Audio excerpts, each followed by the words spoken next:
Rob Hatter. You are now tuned in to the Chop Shop. I'm Retro. Let's get it. We in the Chop Shop. We live in the Chop Shop. We talking sports talk. We live in the Chop Shop. We in the Chop Shop. I'm talking sports talk. So turn your dials up. It's live in the Chop Shop. We in the Chop Shop. We live in the Chop Shop. We talking sports talk. We live in the Chop Shop. We in the Chop Shop. I'm talking sports talk.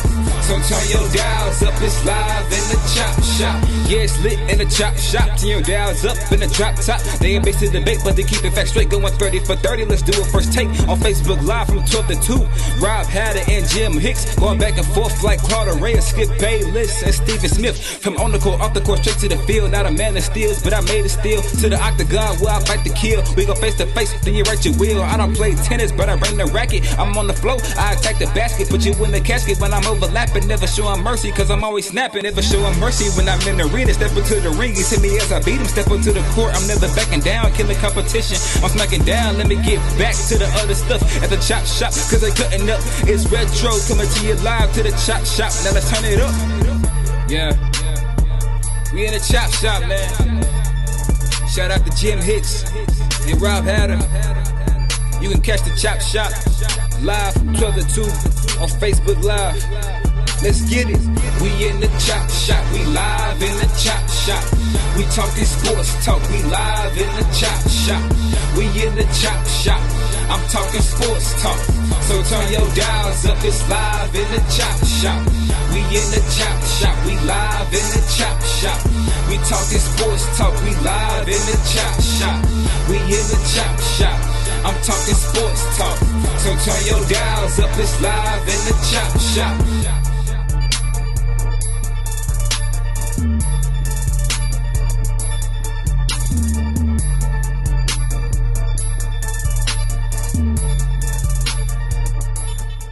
H-Town, what's up?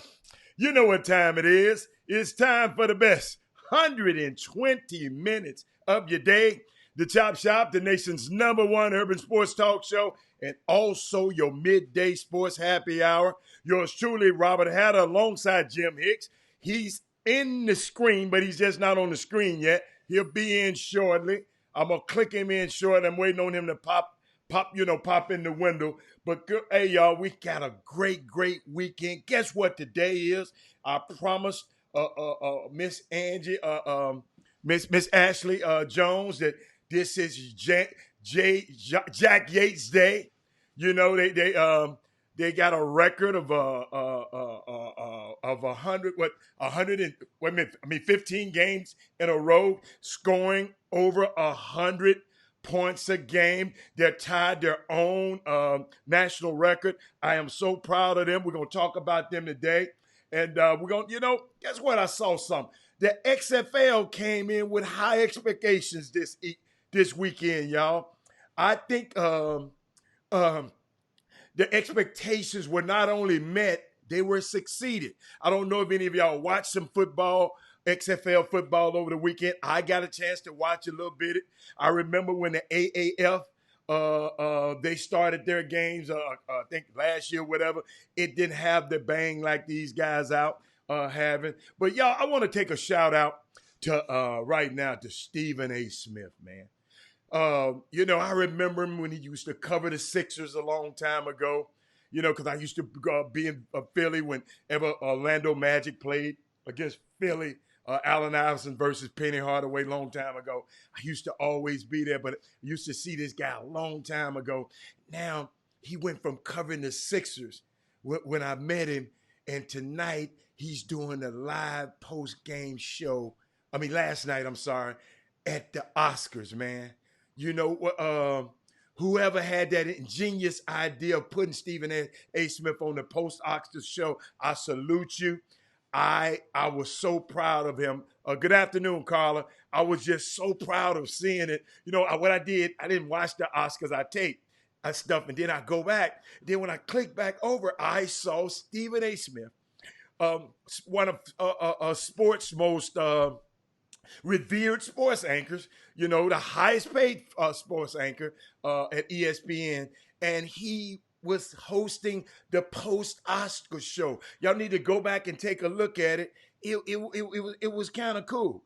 And then I saw this special this weekend, and we can talk about this later if y'all want to talk about it.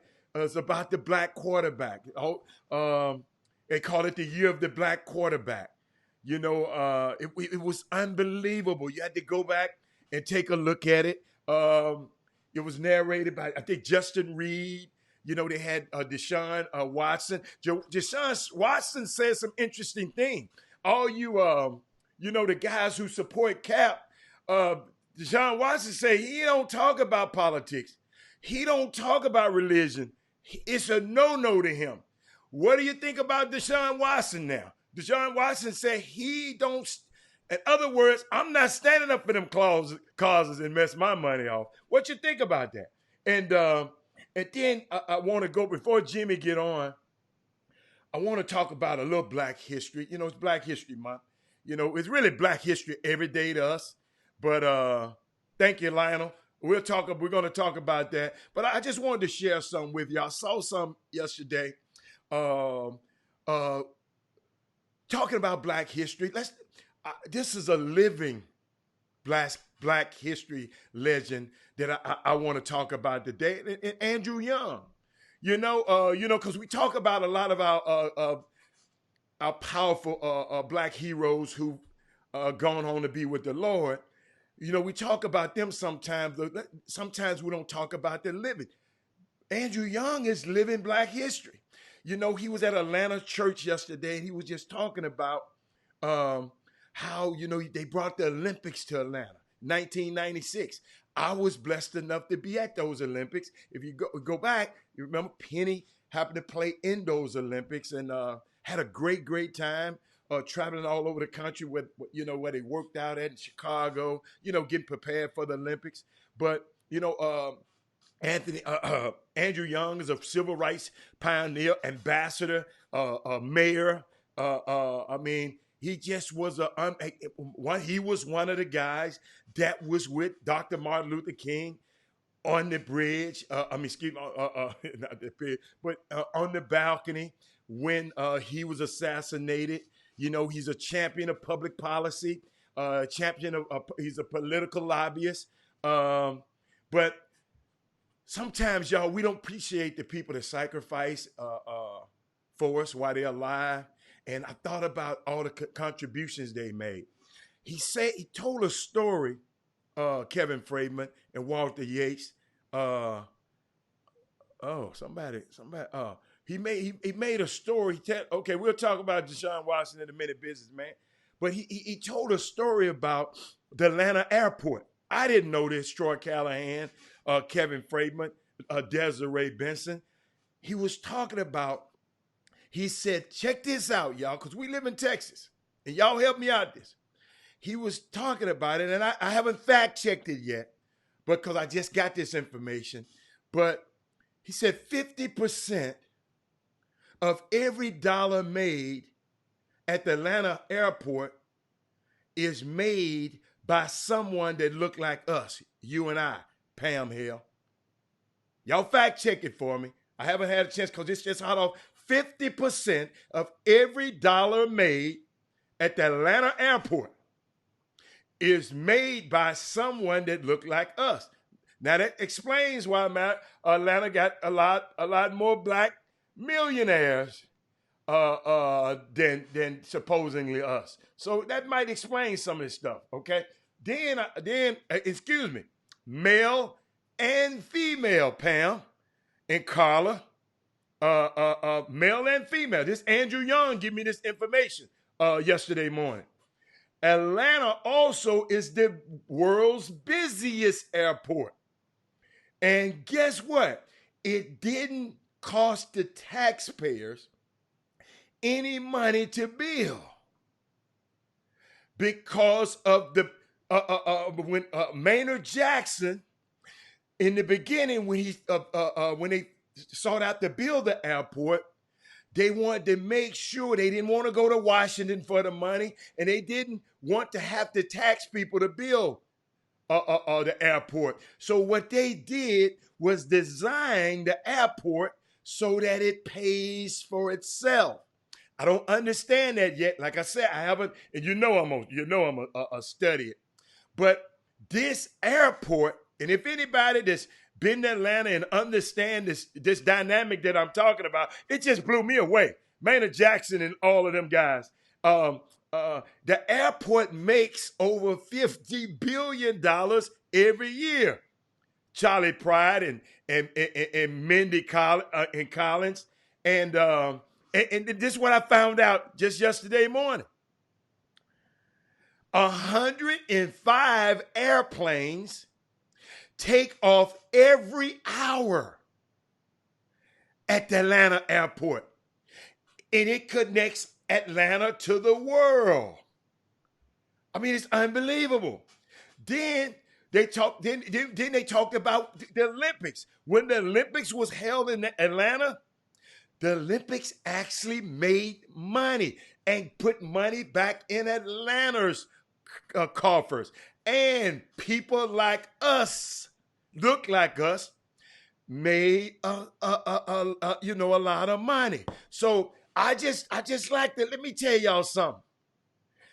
I like to share those kind of stuff, Angie Holcomb, because guess what? I didn't know that. And maybe, Angie, you just got on. Jimmy hadn't popped on the screen. I was just talking about how living legends like Andrew Young are still living, 88 years old. A guy that walked with Martin Luther King. I mean, he talked about Martin. He told a story since Jimmy hadn't got back on. He'll be back on shortly. He told a story, and we're going to get to sports. We got a lot of sports. I just don't want to rehash stuff when Jimmy get on here. But he told a story about when Martin Luther King and what his name, Eisenhower, had just passed the was it LBJ? One of the presidents. Which one was it, y'all? LBJ or Eisenhower was in office. I'm thinking about so much. But the president at that time, he had just, I think LBJ, he had just signed the Voting Rights Act. The Civil Rights Act. So Martin Luther King went to him again and said, man, let's talk about Herb Baker. More than the vote, let's talk about the Voting Rights Act. We got civil rights, civil rights. Let's get the Voting Rights Act. And London LBJ said, Mindy, he said, well, man, dude, I just ain't got enough power to go back to the Congress and fight, LBJ, thank you, Corey, and fight that thing. He said, I just don't have the power. Do you know what Martin Luther King said? I said, King, y'all got me talking like Jimmy now. Martin Luther King said, he said, man, well, we gonna go get you the power. So Andrew Young looked at him, this is his partner, said, dude, you ain't but 5'6" tall. You know, he said, dude, you ain't got no money. You ain't got a pot to piss in and a window to throw it out of. How in the heck you think you gonna go get this man some power? But boy, Martin Luther King got to work. He got to work. He got to work. He built the campaign. He built, so, I mean, it's just, see, his partner, check this out, y'all, because y'all got some partners out there telling you, he looking at your limitations.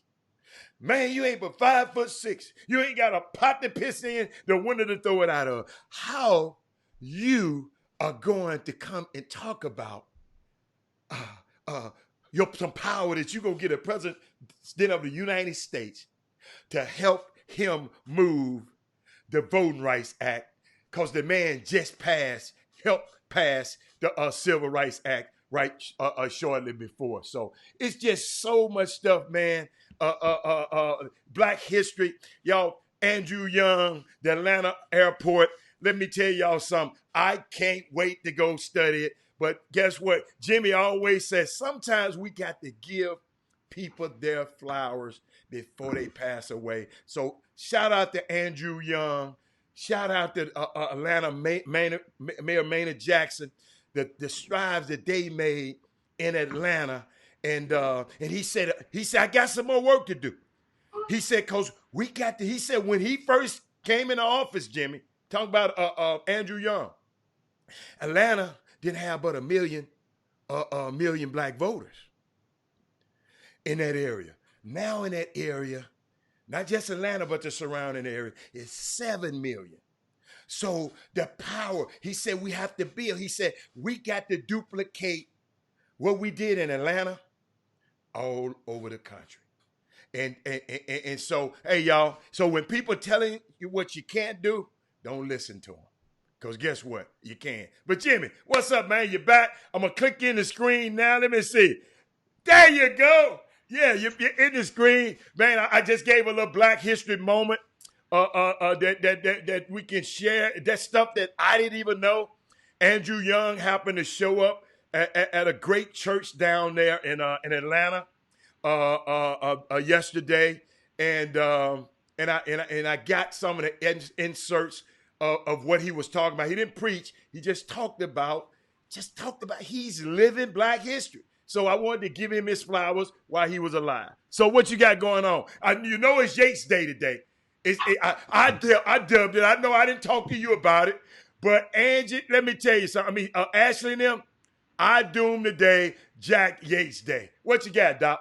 Yeah, I mean, I was there on Friday. Jack Yates beat Wheatley, and I wanted to go there and be present so that I can witness it myself. I just wanted to make sure how they done it in the manner of which, if any type of hanky-panky or hokey-pokey would be going on in regards to the clock or the refs or whatnot. So that's why I really wanted to be there for. And so more what so. What was you gonna do?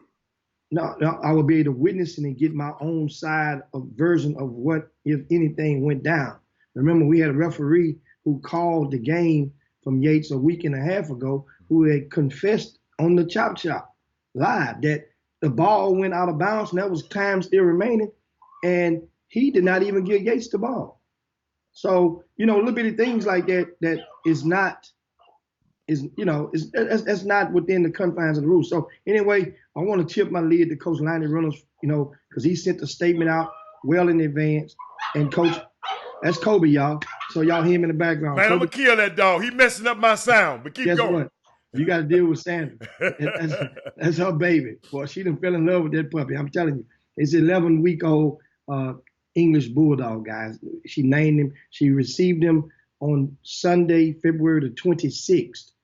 That afternoon, only a few hours after learning that Kobe Bryant had passed away in a tragic helicopter accident. So, and she named the dog Kobe. So that's when you hear me say Kobe. If you don't know, if you don't know now, you know. We hope we don't have to hear you call Kobe name no more. We hope Kobe go to sleep. That's what we hope. Yes, it's time for his nap, PD, and that's what he normally does right about now. But this Yates game, what I was noticing was the energy. I always try to watch the bench when I'm watching a lot of the games and see if the guys on the bench are enthused or as enthused as the guys on the floor. And for Yates, I can say that the guys are having fun.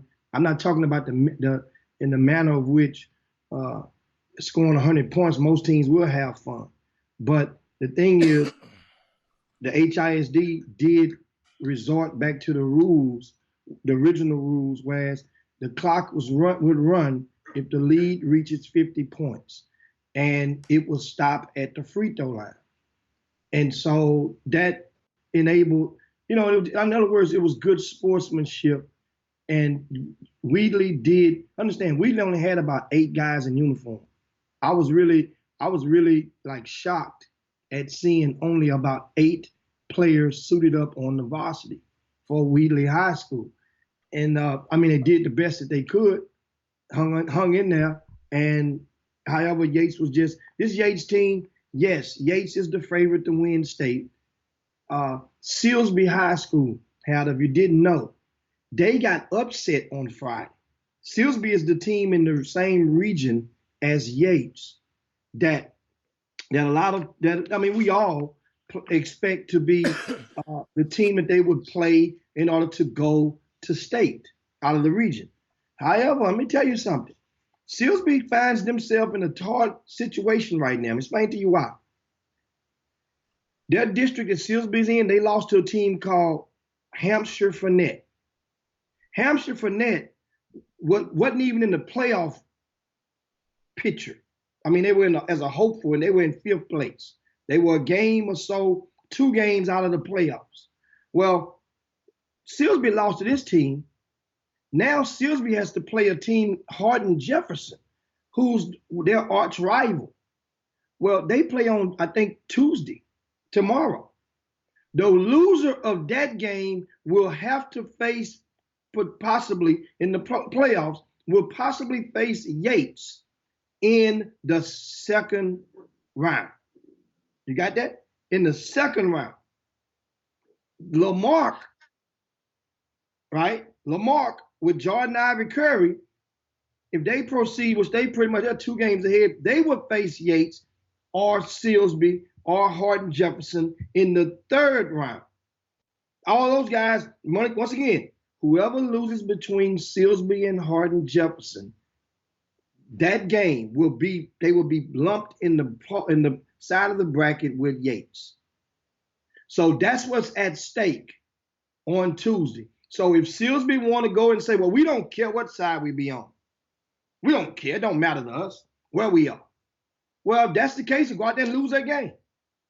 Go out there and nonchalantly play like you played the other day against Hampshire Fannett, and you will find yourself, the 4A playoffs will become that much more interesting. We don't have to wait, or we don't have to make the drive to Huntsville to see Yates versus Silsbee. And Braylon Bush, he's still uncommitted, Adam. Unsigned senior. He was at one point he was leading the area in scoring. I don't know what his averages is right now, but that's going to be. I think this 4A is going to be shaping up to be a pretty good postseason. That's high school. We got more high school stuff coming up. I know you guys love to see us talk about high school sports. I'm looking at some of the comments in the timeline, and it's something about old Walt Yates. Walt somebody at Yates must have did something to Walt. He got a wild hair.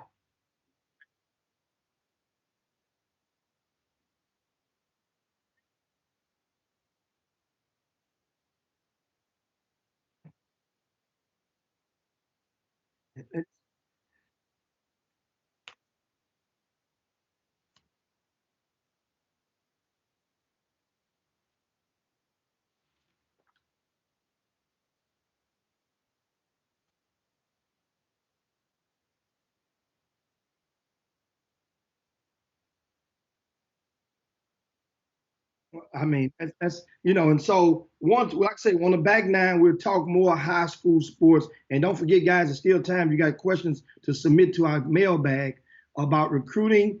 Send the questions to chopshophtx@gmail.com. Chopshophtx@gmail.com. And that would send an email. We still may be able to get them on later on today in the back nine when we talk about recruiting and amateur sports.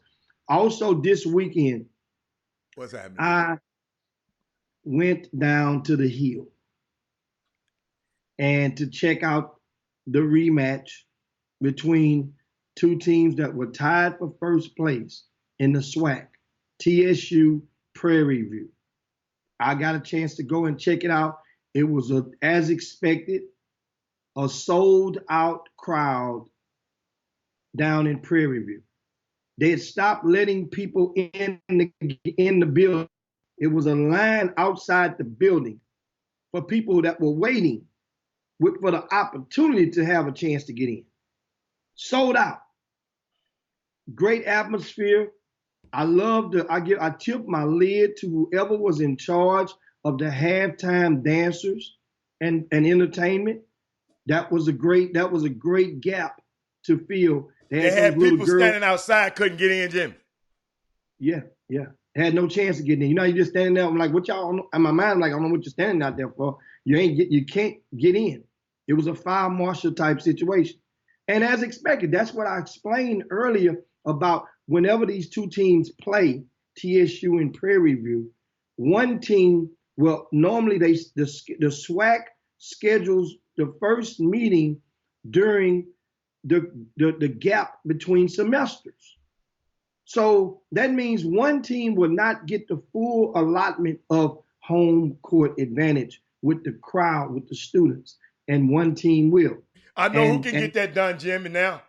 The Board of Regents, they can just, they do what the hell they want to. So the Board of Regents, you need to go talk to them. Because it seemed like, yeah, I'm throwing shade at the Board of Regents that the governor appointed over TSU. I'm throwing shade at them, Jimmy. They can do that, what the hell they want to do. I'm sure they can get that done, Jimmy. So write one of them. Yeah. And it was pun intended. Now, what? And once again, that was something that I noticed during this game that I want you get your thoughts on, guys, and I want to share and enlighten you. A lot of people out there really, really don't want to understand. So I'll say, we know a lot don't understand, but there's others that don't want to understand. Okay. Just how hard of a task it is for a high school player, a male, to go into on a championship caliber program in the SWAC and play significant minutes immediately. It's not easy to do. From a high school kid. You said high school. From a high school kid to go on here's what I say. That way now I spare the rod for Anthony Weston out there. If you're watching, shout out to Anthony Weston, who's an Alabama A&M grad, and Alabama A&M does recruit high school players. Well, Alabama A&M is not in first or second or third or fourth in the SWAC. And that's why I said a winning program. You're going to have, and so what I did was while I was sitting there as the game tipped off, I looked at the rosters and I noticed how many players on TSU and Prairie View's team that transferred from either 2-year colleges or Division I colleges. Yeah, I saw that information. Yeah, share it with us. And I tweeted it out. Yeah. And the number that I tweeted out, Haddle, came out to 26. I saw Once again, 26. Just on 2 teams. On these 2 teams, not the conference, just these 2 alone. Jimmy, were tied for first. Jimmy, just to put this in context, what's the limit that each team can have on their team? 13 on each team, right? Scholarship. Well, it used to be. 13 is, I'm sorry. 13 is the amount of scholarship players that you can have on a team, yes. So that's 26 players right there. Mm-hmm. Mm-hmm. So all 26 players on each one of these teams. I mean, all 13 on this team, 13. All of these guys has had some kind of JUCO or transfer experience. But it wasn't. It's not an even split as 13 and 13. You see, it's not an even split 13 and 13. But you said 26 players though, and it ain't but 26 players in the game. So that's why I didn't understand it. So maybe you can help me with that. Understand. There's a lot of kids that I see you, Kobe. A lot of kids are redshirting, which still they can be on scholarship. And the way Prairie View is done, Prairie View has split some scholarships in half. And there are some kids who are paying, who you thought, even though they came from a JUCO or a 4-year, they paying their own note. Likewise at TSU. There are some players. So let me go. I'm just saying, I want to make sure that way you can, if you guys are following me. Yeah. This is really, really important. And because I didn't know this. I knew it was a lot. I didn't know it was this many. Okay, go finish so they can get an understanding of it. Okay. Let's take Prairie View, for example. Okay. Prairie View, we'll take the easy way to explain it. There are only 2 players on Prairie View's roster that come straight out of high school. And both of those players, when they came straight out of high school, were red shirts. Were walk-ons. Now, once again, only 2 players on Prairie View's entire roster that came directly from high school. And both of those players were walk-ons when they came out of high school. One was Denario Edgar from Episcopal High School, DJ Edgar from last year, and the other one was Faith Williams, who came out of Clear Springs High School. That's the older brother of Marcus Williams at Red Dickinson High School. Faith walked on, and he plays starter type minutes. But once again, so I made it simple for you to understand in Prairie View. The rest of their roster, right? They have Linnell Henry from Panola Junior College, DeJuan Madden from Coastal Bend Community College, Darius Williams from Paris Junior College, Antoine Lister from Glenn Junior College, Dwayne Cox, East Mississippi Junior College, Caleb Coleman from State Fair Community College, Leon Sneed, San Jack Community College, Gerard Andrews, Feather River Community College, Walter Covington, Hillsborough Junior College, Jawan Daniels, Odessa Junior College, Devontae Patterson, who's a heap. I remember him when he won the state championship back over at Bridgeport High School about 5 years ago. He's from Ranger Junior College over with Billy Clyde Gillespie. And also from Ranger is Jonathan Jackson. Those are all the JUCO guys I just named that's on Prairie View roster. Not to mention that they have 2 Division I transfers, Chancellor Ellis from New Mexico State and Tamir Bynum, who did not even suit up, is from UTSA, right? Now, Prairie View is filled with mostly junior JUCO transfers, while TSU, right, the bulk of their transfers are Division I transfers. I just named you the Division I transfer from TSU. Eden Ewing, he went to Purdue. He's at TSU. Johnny Jones Jr., he's went to Nevada, where his dad was coaching as assistant coach at Nevada, right? Chris Baldwin, UMass. Justin Hopkins, Samford. Lil John Walker from Thurgood Marshall High School, he did not even suit up for TSU. At Texas A&M, that's where he transferred from. Jordan Andrews, South Alabama. Devontae Lumpkin, Arkansas Pine Bluff. Jethro Chisumpa, he's my DFW, played with Urban DFW Elite, Mississippi State. These are the players from D1 transfers that were on TSU roster right now. And of course, they have about 4 more players that went to JUCOs from their roster. It's not easy. So when people go and they try to turn their lip at the HBCUs because of the fact that Jim, I want to interject something because Herb said this. I got a text, and Herb said this is the very reason why high school kids don't consider the SWAC. You're not going to be on a full scholarship. Could you talk to that? Well, that's not the reason. Like you said, that's one of the reasons. Yeah. And I'm thinking that sometimes I mentioned about not a full scholarship because some scholarships in girls is real prevalent. You see it happen a lot of times in girls basketball. They will bust a scholarship in half, meaning that they will give a half and do it all the time in baseball. But we're talking basketball right now. Mm-hmm. I know Prairie View is known they will give a half scholarship, or they will not give you the whole scholarship.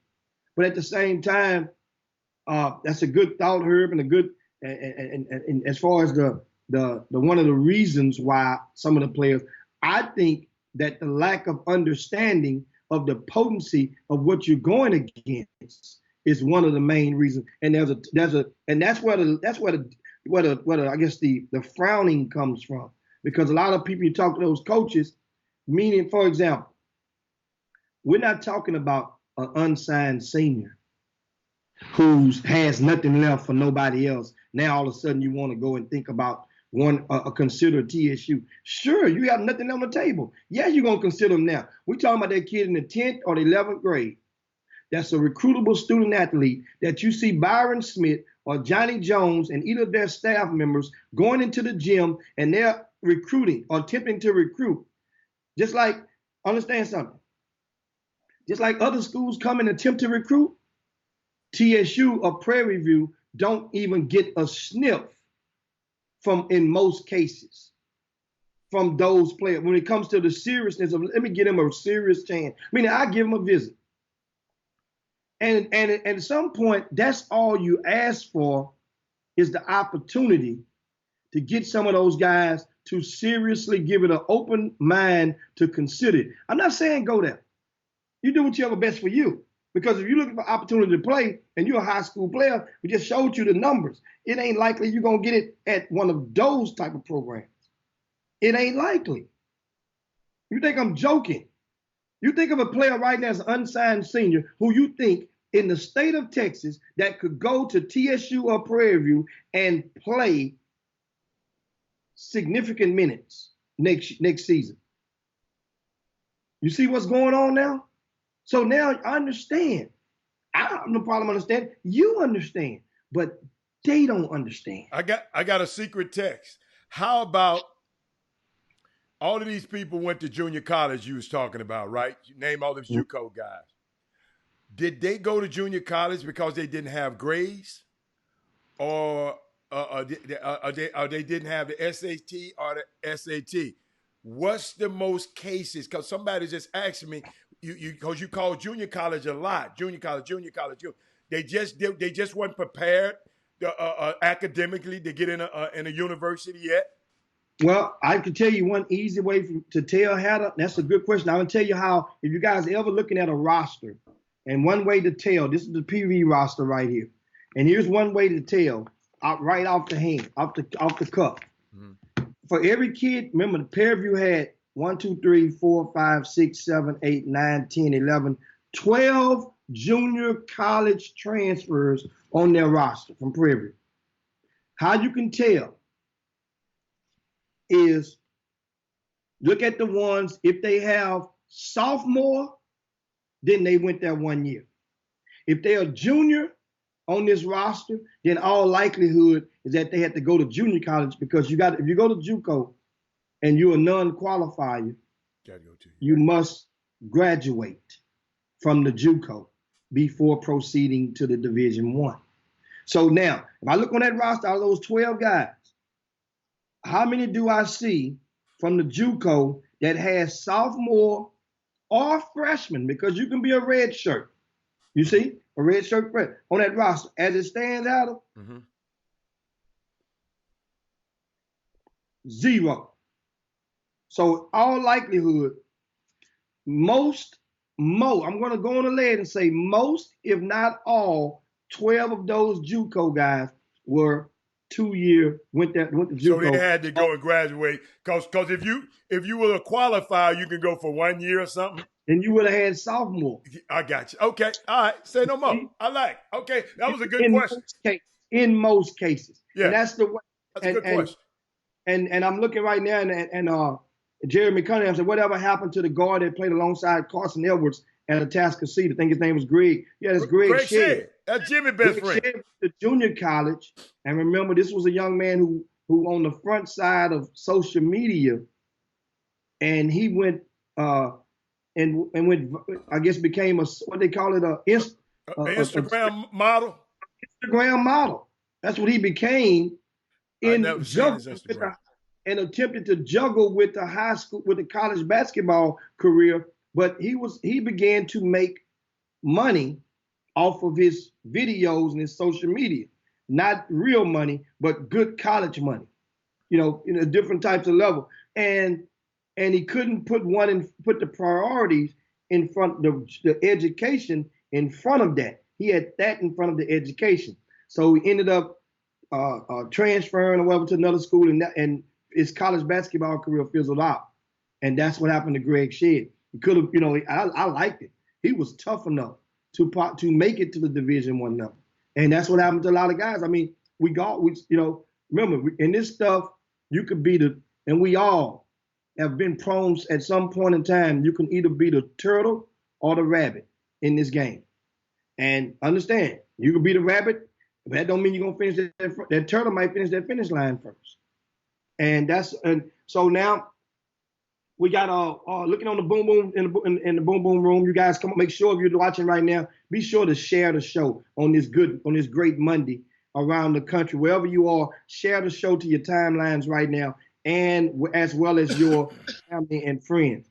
And shout out to everybody too, Jimmy, who's going to watch the show on YouTube, because we got people going to watch the show after it's off this air on YouTube, and they leaving comments. So shout out to y'all too, guys on the YouTube, and also shout out to Ovid personally out there near the Galleria. That's my man. Lionel Gar says inner city kids and parents, I hope, are taking heed to what's being said. Basketball is becoming more and more international than ever. Along with the transfer portal, your kids needs to be understanding by the 10th grade, senior year, you're too late.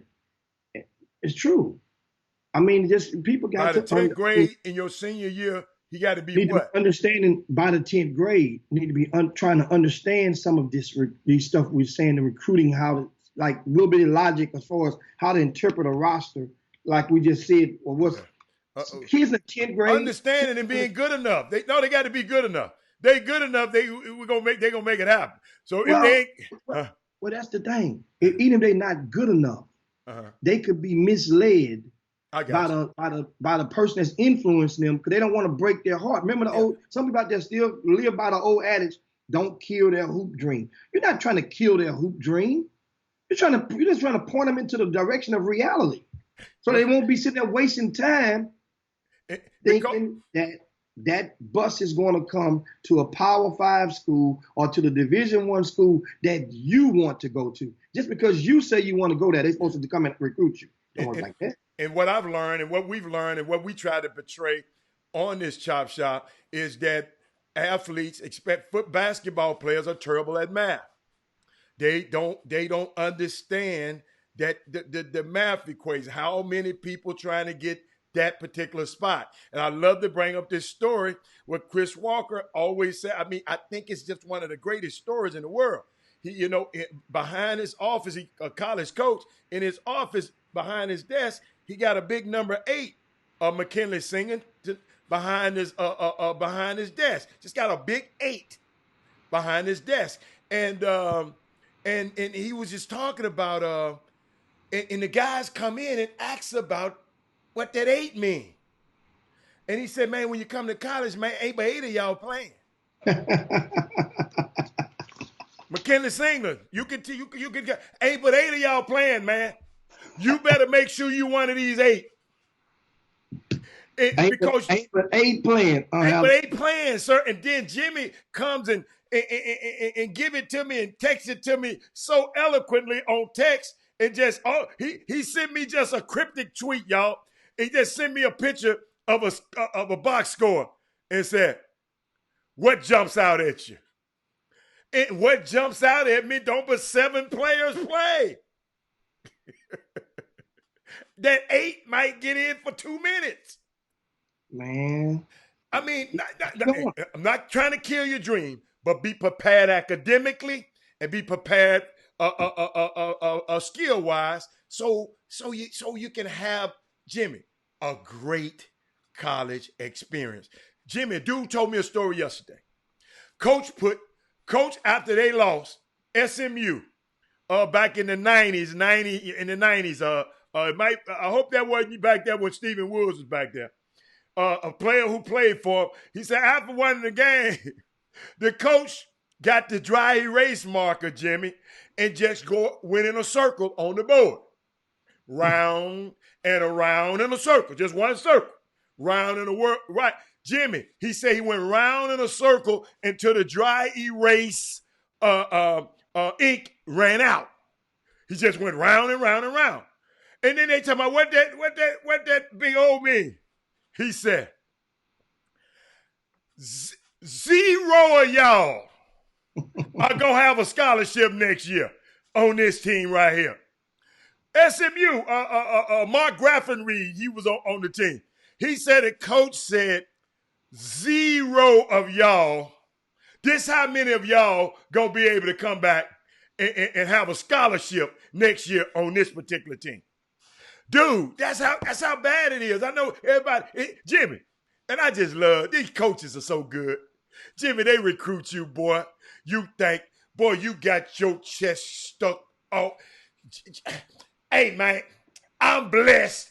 I'm blessed to be, man, I'm going to Boogaloo State. And then, Jimmy, then the transfer portal got parents. This is why I say you're terrible at math. The transfer portal got 900 people in it. But Jimmy, I heard you don't give them 15 scholarships a year that's available. So out of them 13. Oh my God, I'm sorry, 1,300, and 900 of them, we probably made the wrong decision. And I know it's in different times and different, it's staggered.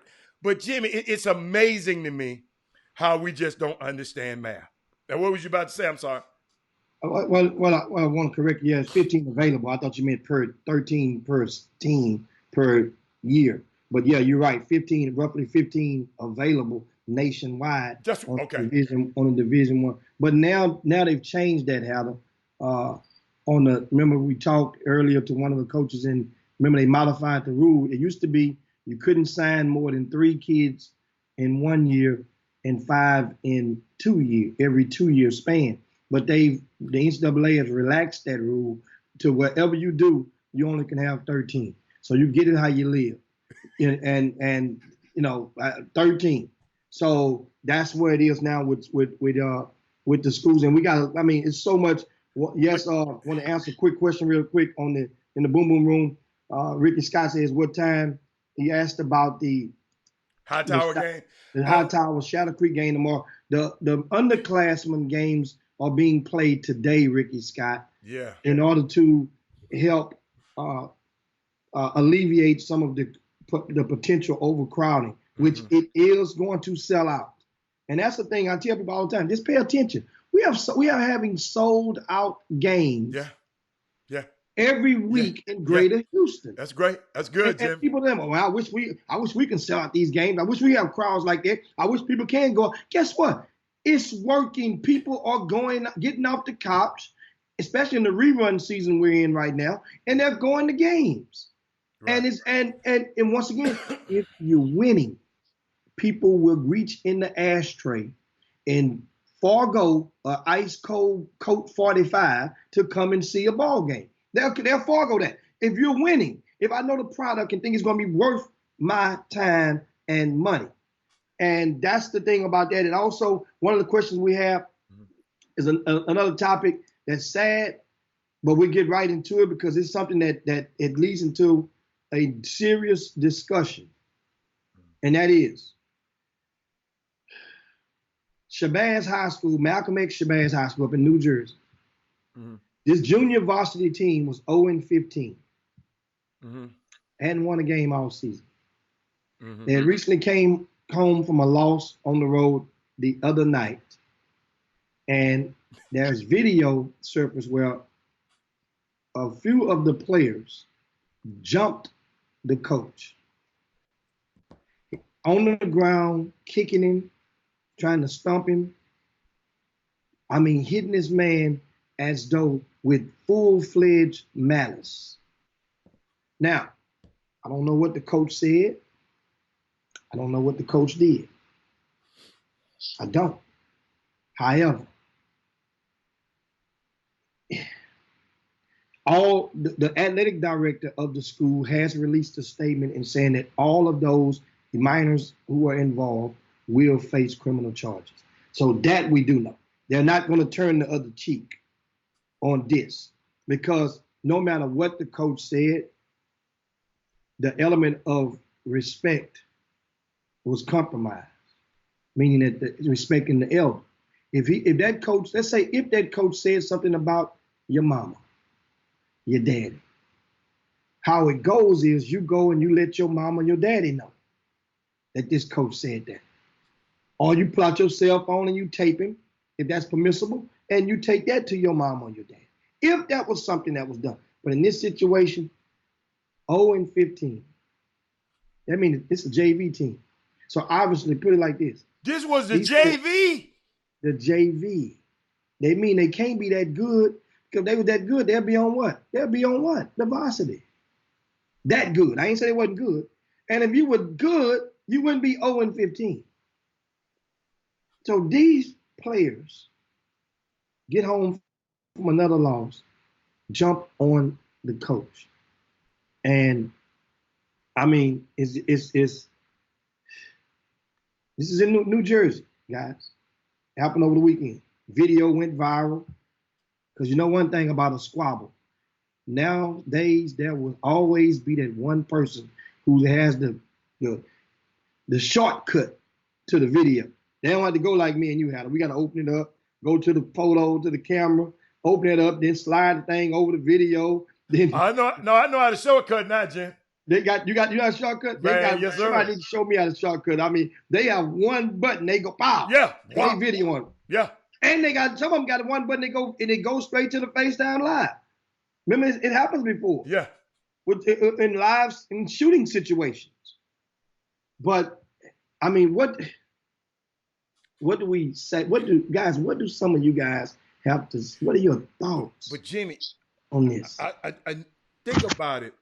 All the disrespect that's been happening in summer basketball, high school basketball, Jim. It's been a lot of disrespect out there amongst these kids, man. A lot of it. I mean, blatant disrespect from the parents. You know, we even got a acronym called PGWs. Parents gone wild, coaches gone wild, referees gone wild. Referees and got their butt whooped. Jimmy, it's I don't know the climate. It's a spirit. That's why, you know, I always talk about it's a spirit in the air that these people just, you know, I've been seeing some stuff, and these parents, they don't understand. I'm in there watching them. And guess what? If my mammy and my daddy like that, don't you know the kid? Ain't no telling what that kid done heard at home about this coach. He ain't this. He the JV coach. He ain't no way. That's why y'all said 0-17. Jimmy's just so much disrespect out there going on, and lack of respect for your elders out there that's going on in this society is just unbelievable. We got people like the people like I call them the civil rights era people, and then we got the Black Lives Matter people. The Black Lives Matter people don't even respect the people whose shoulders they standing on, and don't realize if it wasn't for them people, you wouldn't be where you are. It's just blatant disrespect, man, and I hear it every time I walk in a gym. So this don't surprise me. Because all these dudes, when a guy on a summer team can tell the coach of the summer team to suck his private parts and no reprimand, and the kid's still able to play basketball, Jim, it's a problem. It's a problem. I am not surprised this happened. And y'all, it's in other things, and I'm not trying to speak things in existence. If we don't curb it, if we parents don't stop it at home. I remember you laughed about people parent different at home, Jimmy. I remember you said that last week, because I said, man, if my son had did that, we need to parent different at home. We need to parent. These dudes got cars, Jimmy. These dudes got everything. These dudes got $1,000 phones, and still being very disrespectful to everybody. You got guys, Jimmy, you got guys on winning teams around the country, not just in this city. Y'all got to understand. I talk to people all over the country that's rather sabotage the team than win because I want to get my numbers. As a coach told me, Robert, the most influential ride in the world is that ride that kid ride home with his parents. Not that ride he ride in the bus with us. Parents, we have an awesome responsibility to put our kids and swing at a coach. Several of y'all. And if he had to hit one of them back, guess what y'all doing, Jimmy? Oh, he hit my son. He going to jail. So he got to lay there and get his behind beat by these clowns. Man, let me tell you something, man. It's just a lack of respect, man, for human beings. And that's why I tell everybody, be kind to everybody. Everybody going through a battle. Everybody's going through a battle. Everybody in the world, the millionaires, everybody's fighting a battle every single day.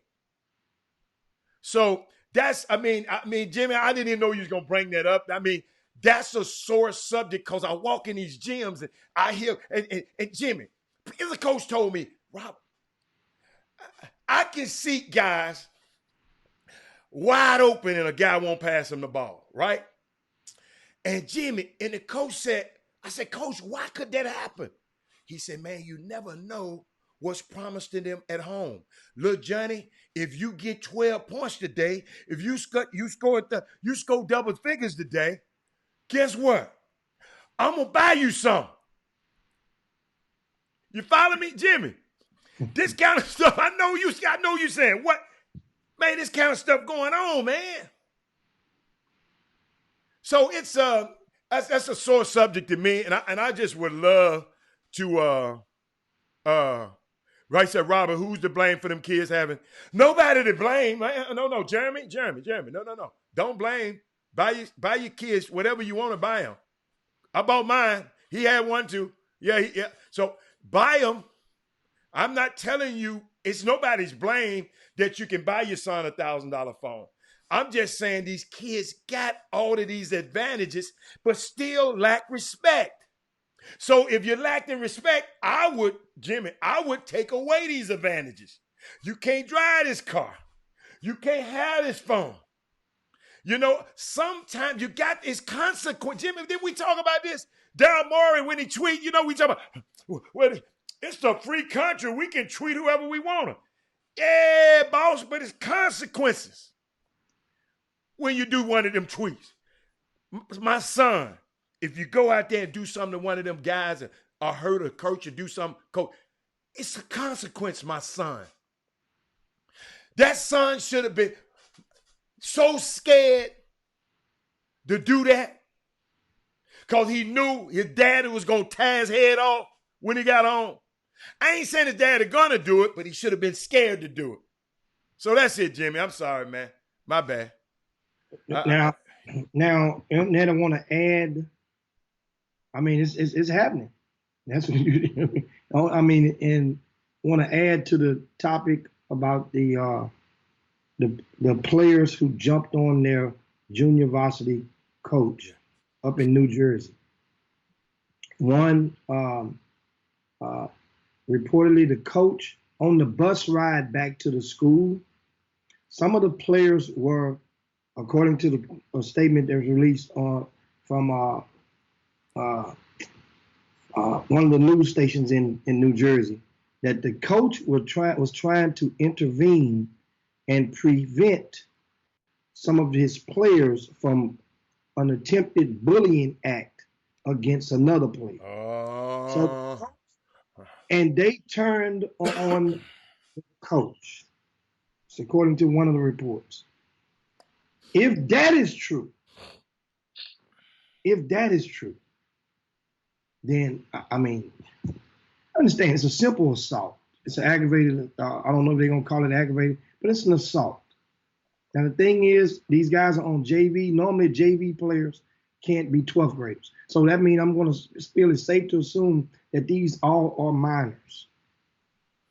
And so, but something has to be done swiftly in order to plant the message. First of all, understand the name of the school. Just not forget this. Shabazz.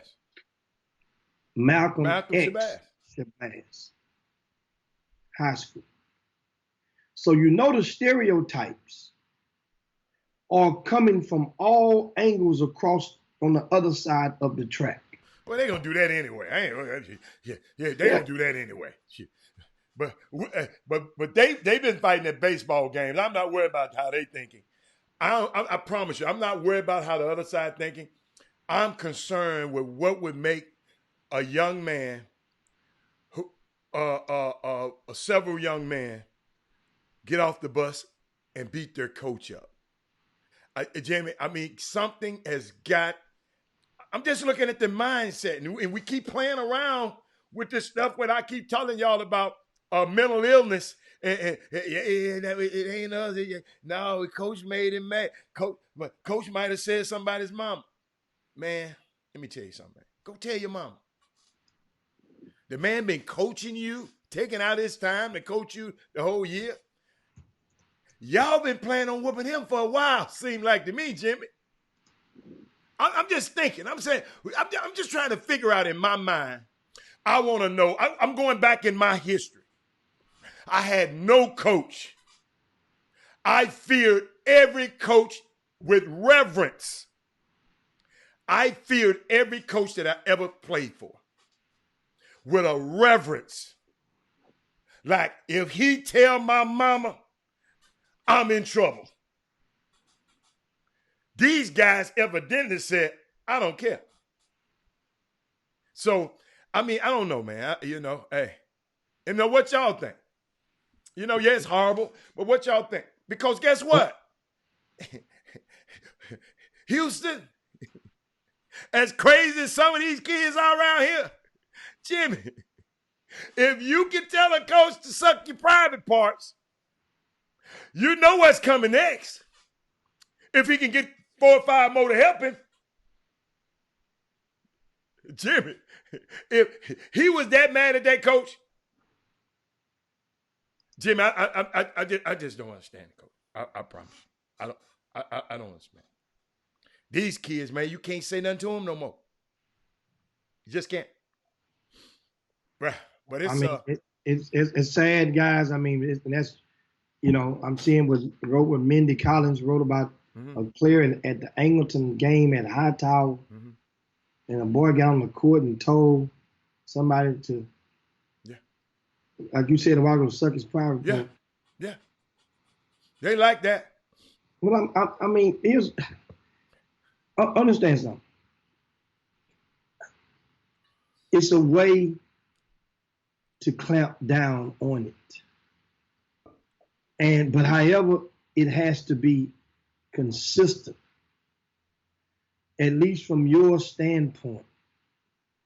If you are consistent from your standpoint, then it will take on, meaning that your efforts, for example, if the referees send out and say, you know what, 0 tolerance.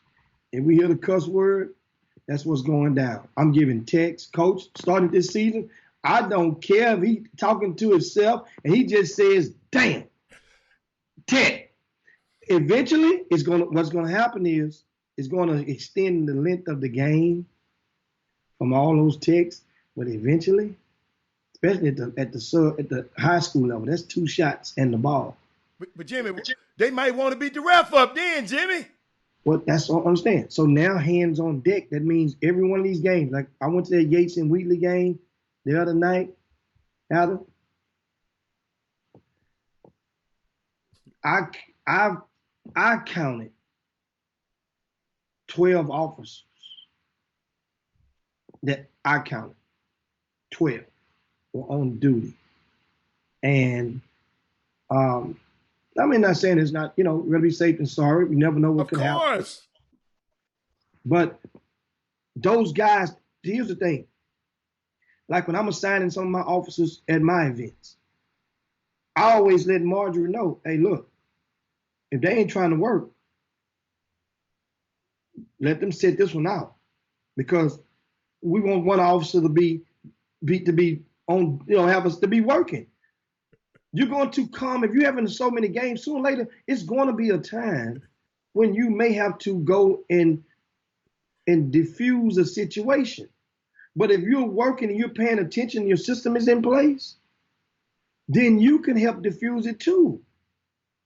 It's kind of, for example, in some neighborhoods out there, if they see me or you walking down the street in about 2 hours, we go walk down that street together, just walk down the sidewalk, and all of a sudden we just stop at a certain yard, and we can be looking at the hedges. There's some neighborhoods somebody gonna make a call. Oh, of course. Right? Then there's other neighborhoods, you can walk down the street. We can go in the yard. Ain't nobody gonna make a call. We can go knock on the door. Ain't nobody gonna make a call. We can go walk around to the back. You can go walk to the street. I can stay in the backyard. Ain't nobody still gonna make a call. You follow what I'm saying? Right. That means only until the act is done, to whereas will people react or the alarm go off on the house. But then that's what I'm saying about being proactive. Same thing with police officers at these events. Somebody just texted me, Jimmy, from Memphis, and said, my mom would have ended my basketball career right then. That's the key. My mom would have ended my basketball career right then and there.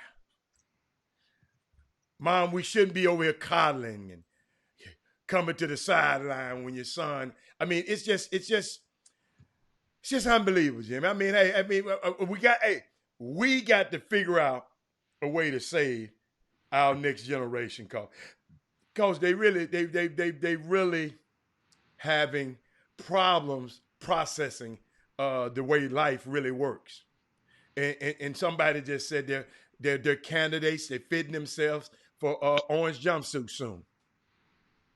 Cause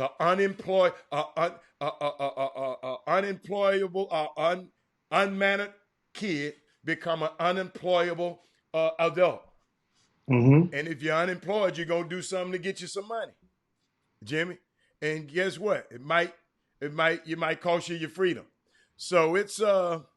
I mean, it's a great subject, and we need just be conscious that when we go in the gym from now on. It's some playoff races. It's some heated races coming up. It's gonna be a heated game tomorrow night.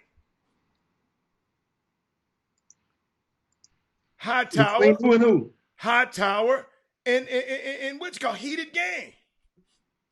Heated game. And we as grown-ups got to be mannerable, because we already know what these kids doing. So we can't fall for the mess. Grown-ups, we got to go back to where, I know we done let this culture seep into us. That's why we call you PGWs. Parents gone wild. Referees gone wild. Coaches gone wild. People gone wild at high school basketball games. Have fun, laugh, talk, cheer for your team, whatever. You don't have to tell nobody to suck your little stanky self. Come on, man. I mean, going to the boom boom room, Odyssey says these kids on all kind of drugs at 13, 14, 15 years old. Point. They high at practice and the games. They see the parents do it, so they just chip off the old block. Or they weak-minded followers that want to be cool in front of their friends. Honestly, it's a good point. Great point. These kids are indeed, a lot of these kids, on all types of tablets, synthetic drugs. I mean, it's we know it, but the respect factor is gone. It's gone. Don't you guys, everybody out there can remember the day when you would be walking and there would be a group of 2 or 3 young kids and they would curse, and then one would say, oops, excuse me, sir. Grown person, you see that grown man over there? Don't you remember those days? Yeah, Jimmy, I remember them, but guess what? They so long ago. So that means something happened. Okay, so when they did that and they said that in front of you, how did you feel back then? Think about it. Somebody at home, somebody taught that young boy they had a certain level of respect for elders. Yeah. Oh yes. Oh yes. Oh yes. A certain level. That level has diminished. Jimmy, I'm sorry. I said PGWs. Now we got CGWs too. We got cheerleaders gone wild. East St. Louis Senior High School. They fighting the cheerleaders, like they go up to each other, like that, and they get to squabbling. I mean squabbling. I'm watching. It's on our Facebook feed right now. Somebody just posted it. Unbelievable, Jimmy. I just clicked it and watched it. Unbelievable, Jimmy. Little girls in their nice little outfits. They like, they going at each other, like taunting, not taunting, but she chin, they chin, coming at each other, and the closer they get, the closer they got. Then one girl went and ran over and put it up on the thing for the people. I can't offer the YouTube thing. It got to be I don't know how to take it off of YouTube yet. I don't know how to steal it off YouTube. Oh, it's in the Facebook feed. It's unbelievable. First of all, that school, East St. Louis. Oh my God. It's a big difference from St. Louis and East St. to East St. Louis. And I was watching the video. Oh, you got to see I wonder what they said. Oh, they came too close to them gals. Oh, see, Jimmy, lack of disrespect. Lack of respect. That's disrespect right there. And accountability. Yeah. For example, whoever's the cheerleader sponsor needs to be held accountable for the actions of their cheerleader. What you saying she should be done? What should be done to the cheerleader? She should, at the least case scenario, she should be reprimanded, and it should go in her jacket. A reprimand go in your jacket. Mm-hmm. That's the least case scenario. Those girls need to get together and do something collectively in their community to show visibly some type of community service project. It don't have to be, you don't have to get with the other school. You have to together mean with your own school. With your own girls, yeah. Cheerleaders need to go with that cheerleader sponsor or director, whatever you want to call them, and do something to make good on it. This is crazy, Jim. This crazy. Jim, I wish that whoever sent me that, whoever did that, posted that, man, you'd have messed my whole day up, man. Young ladies. Oh, you'd have messed my day. Ashley says, I was disrespected by a kid this summer. Who said that? Ashley Jones Williams. She said, I was disrespected by a kid this summer. The Yates kid told them that's Ruben's mama. Watch your language.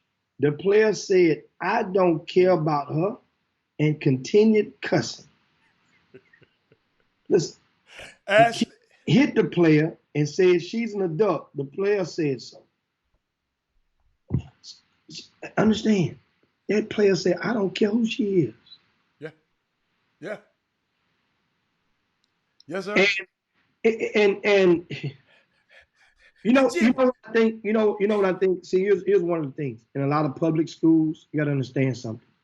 A lot of the kids, the schools get funding as the kids get passed. The funding, they understand. Follow me on this. So there's a cooperated, conspired effort in many schools, public schools, to just get the kid on and pass him on Send him over here, do what we got to do, but we're not going to flunk it. And the kids know this. They know it. Because if you flunk me, then your school going to lose my portion of the funding that you qualify for next year from the state, from the government. So what has flunking got to do with Jimmy behavior? There used to be a good feel on flunking. It was something about flunking. Jimmy, think about yourself. You used to make A's, but you in Straight. contact because you was running your mouth. Yeah. But flunking wasn't the issue. But these people, I don't know if these kids, I don't know if these cheerleaders here, I don't think they have a flunking problem.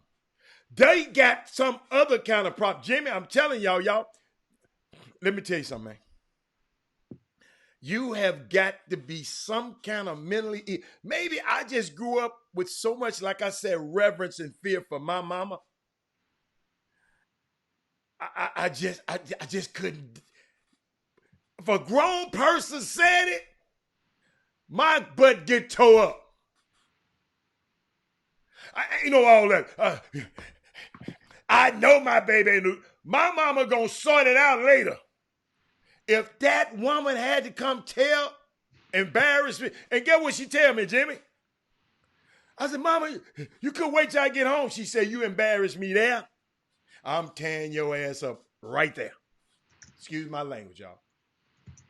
Love this woman to death. My mama. And guess what?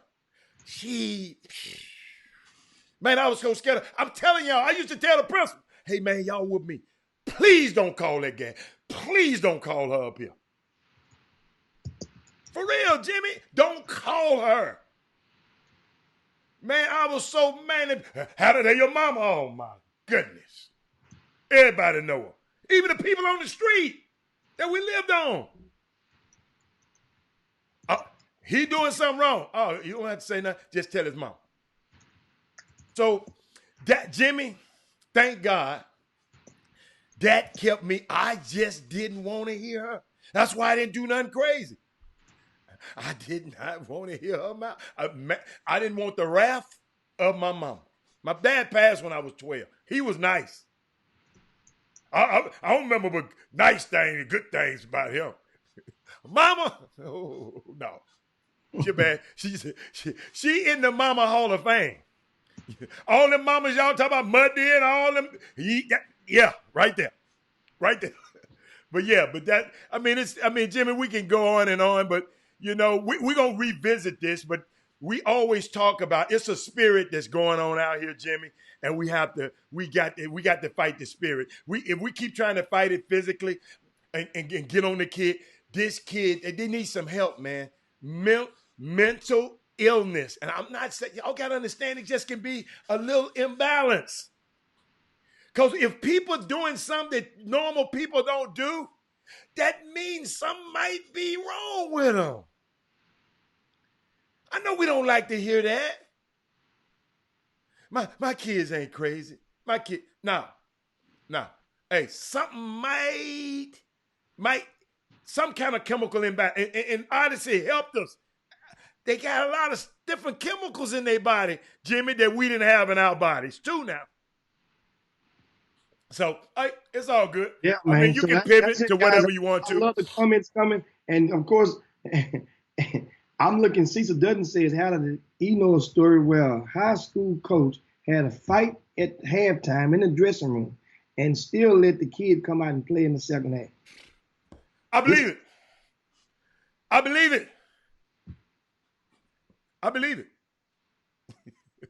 Coach, I believe it. You know? And Jimmy, somebody just texted me. Some of these mamas are a little bit close to age with their kids. Is she right? Some of these kids can go to the club with their mama. Jimmy, I'll never forget the time. One of my partners came out of town and said, man, let's go to the Fifth Amendment. The Fifth Amendment. You remember that time? I ain't gonna lie, y'all. I said, okay, I don't really go out. So I went down there with him. And I saw Sheldon. What's Sheldon last name used to play for? Used to be McClellan. He changed his last name. Sheldon McClellan in the club. I promise y'all I ain't been to a club since. I said, this dude know my son. Well, he wasn't even 21 at that time. No, but it was after he went to college and came back. It was after he went to college. But Jimmy, I still know he was he was in college. He was out of college, or probably pro or whatever. He was in college. But Jimmy, it's time for us to put it up, though, Jimmy. I never forget it. Because, but they're probably right. Some of these kids are so in proximity to their mom, age-wise. Man, they think of mom. Hey, Mom, that's my girl. That's my dog. So, yeah. But, Jimmy, let's pivot, man. Yeah. Because we got some more stuff. Jimmy, I want to talk about the NBA. Jimmy, I got an NBA topic. That's some NBA stuff. A WNBA topic. As well. Come on. One of your favorite drinks? I don't know. No, that's not your favorite drink. But, Jimmy, Hennessy, the world's best-selling cognac, and the NBA has announced a multi-year partnership that make Hennessy the official spirit of the NBA, the WNBA, and USA basketball. Jimmy, they didn't make your favorite drink. Crown must didn't want to pay that check. Yeah, that's a lot of money. But at the same time, Hennessy, they selling enough. You see enough NBA guys with Louis Vuitton outfits on. So that's the same company. Bingo. So therefore, you're going to get in. So that to make the deal with Hennessy means you make the deal with LVMH. Yeah. Louis Vuitton Moet Hennessy. Yes. That's the name of the company, and as well as the ticker symbol on the New York Stock Exchange. Who's owned by Bernard Arnault. Yeah. One of the third richest man in the world. So that's, and that's, great move for the NBA and their efforts to go and grow it as it is global now. And they've done a spectacular job. And so sponsorships, especially on the corporate level, keep things going. But Jimmy, the NBA promised to get the WNBA some money in there. You remember they promised in the collective bargain agreement, the NBA put a mandate that they was going to go get corporate partners to offset some the endorsements that help promote that league. So the NBA said, okay, hey, here's our first one. Let's roll. Let's keep running. Let's keep rolling. And now, of course, we keep rolling. We'll come back to NBA in just a second. I want to remind you guys the Associated Press has just released their top 25 for the week. Oh, yeah. And Baylor stands pat at number one. This may be the longest run at number one of the season. Yes, it is. The Baylor Bears. And Big 12 ain't no joke of a conference. Now, as far as you're thinking about, as far as the middle of it, ain't no joke. Top end, but it ain't no joke. You think about it. Kansas at number 3. Baylor is at number 1. Texas Tech, they're down at 24 right now. That's 3. West Virginia is at 14. Interesting. That's 4 from the Big 12 in the top 25. And then you have other schools. Think about it. I mean, that Kansas State was ranked in the top 25 earlier this year. Yes. I want to give a shout out to the University of Houston. Oh, my They dumped a mud hole in Wichita State. Oh. And Quentin Grimes stepped up under the bright lights and did. Whoa. Say that again. Say that name one more time. Quentin Grimes. Okay. Okay. That's called accountability. I mean, I'm gonna give you, how would you say it? I'm gonna give you some candy while you're doing good. I'm gonna give you a belt while you're doing bad. Okay. All right. I respect that. That's the whole thing. I respect that. But the thing is being consistent. And if I only said something when he did bad and want to pull out the belt, then that means I'm at a disparity on not acting like turning the other cheek when he does well. He had a good stat line. Quentin Grimes did in that win. But man, I watched some of that game yesterday. You know who I love, man? Wichita State. You know who I love, dude? State ain't have a chance. Huh? Wichita State ain't have a chance. Dude, they didn't make but 4 shots in the first, I think the first half. Then I think 6 in the second, something like that, Jimmy. I'm talking about make shots. They might have hit free throws. Jimmy, hey, let me tell you something, man. Like I told a coach, he probably gonna laugh about this. University of Houston post defense is like, I'm gonna use one of John, what his name, Rothstein, what the cat name, Rothstein. He says like a long weekend with your in-laws. Dude, those guys, man. I mean, and I love this Caleb Mills kid. I'm liking Giroux. Giroux had a suspension. But Jimmy, guess who came to see Giroux's game the other day? Who that? Came to the game. Alvin Kamara came to the game because they know each other from New Orleans, and he came to the game to support the kid. But this Caleb Mills is nice, y'all. If you haven't watched University of Houston, he haven't never seen a shot he don't like. And y'all know I like offensive basketball players. I like guys. He'll shoot off. Jimmy, hold up. Jimmy, one day we watched the game. Jimmy said, man, why ain't shooting that off balance off one leg? I said, Jimmy, he can make that shot. He can make that shot. But U of H, shout out to that staff. Go on, you can go, Jim. Yeah. I picked up something because I watched some of the game on television. And this is really, really, really impressive. Think about this. Until last week, Quentin Grimes was leading U of H in scoring. Until last week? Until about a week and a half ago. I didn't know that. Until January, mid-January, it's the beginning of February, well, mid-February now, but he was leading at the end of the U of H in scoring. Okay. Right? Now he's number 2 in scoring, right? 12.3 a game. Caleb Mills is leading 13 points a game, right? Mm-hmm. So 13 points a game, 12.3 points a game. Mm-hmm. Let me tell you something about history. You know, I love trying to find a history fact and pull it because, you know, it just keeps me going. That means that it's safe to say the third leading scorer is Nate Hinton, right? Nate is averaging 10.7 a game. And there's still a lot of games left in the season, but the Cougars don't, you know, they average 73 points a game, and a lot of guys eat on that team. Oh, there's a different leading scorer almost every single night for the Cougars. Here's what I'm getting to. Nate is a junior. Quentin Grimes and Caleb Mills are freshmen. It's safe to say that No. Huh? No. I'm sorry. Quentin is a sophomore. Okay. Caleb Mills is a freshman. Okay.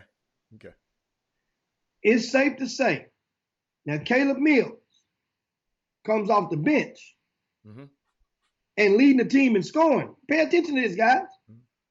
Comes off the bench and is the leading scorer on the team despite he's more efficient, but keep going. Despite only playing 22 minutes a game. Out of the 40-minute game, he's roughly playing almost just slightly over half a game. Why you think I brought him up? He instant offense. Here's the thing. Give you some history. If this young man can keep it up, the last time a freshman led University of Houston in scoring was Rob Williams. Say it again. The last time a freshman led University of Houston in scoring was Rob Williams. That's a little skewed, Jimmy.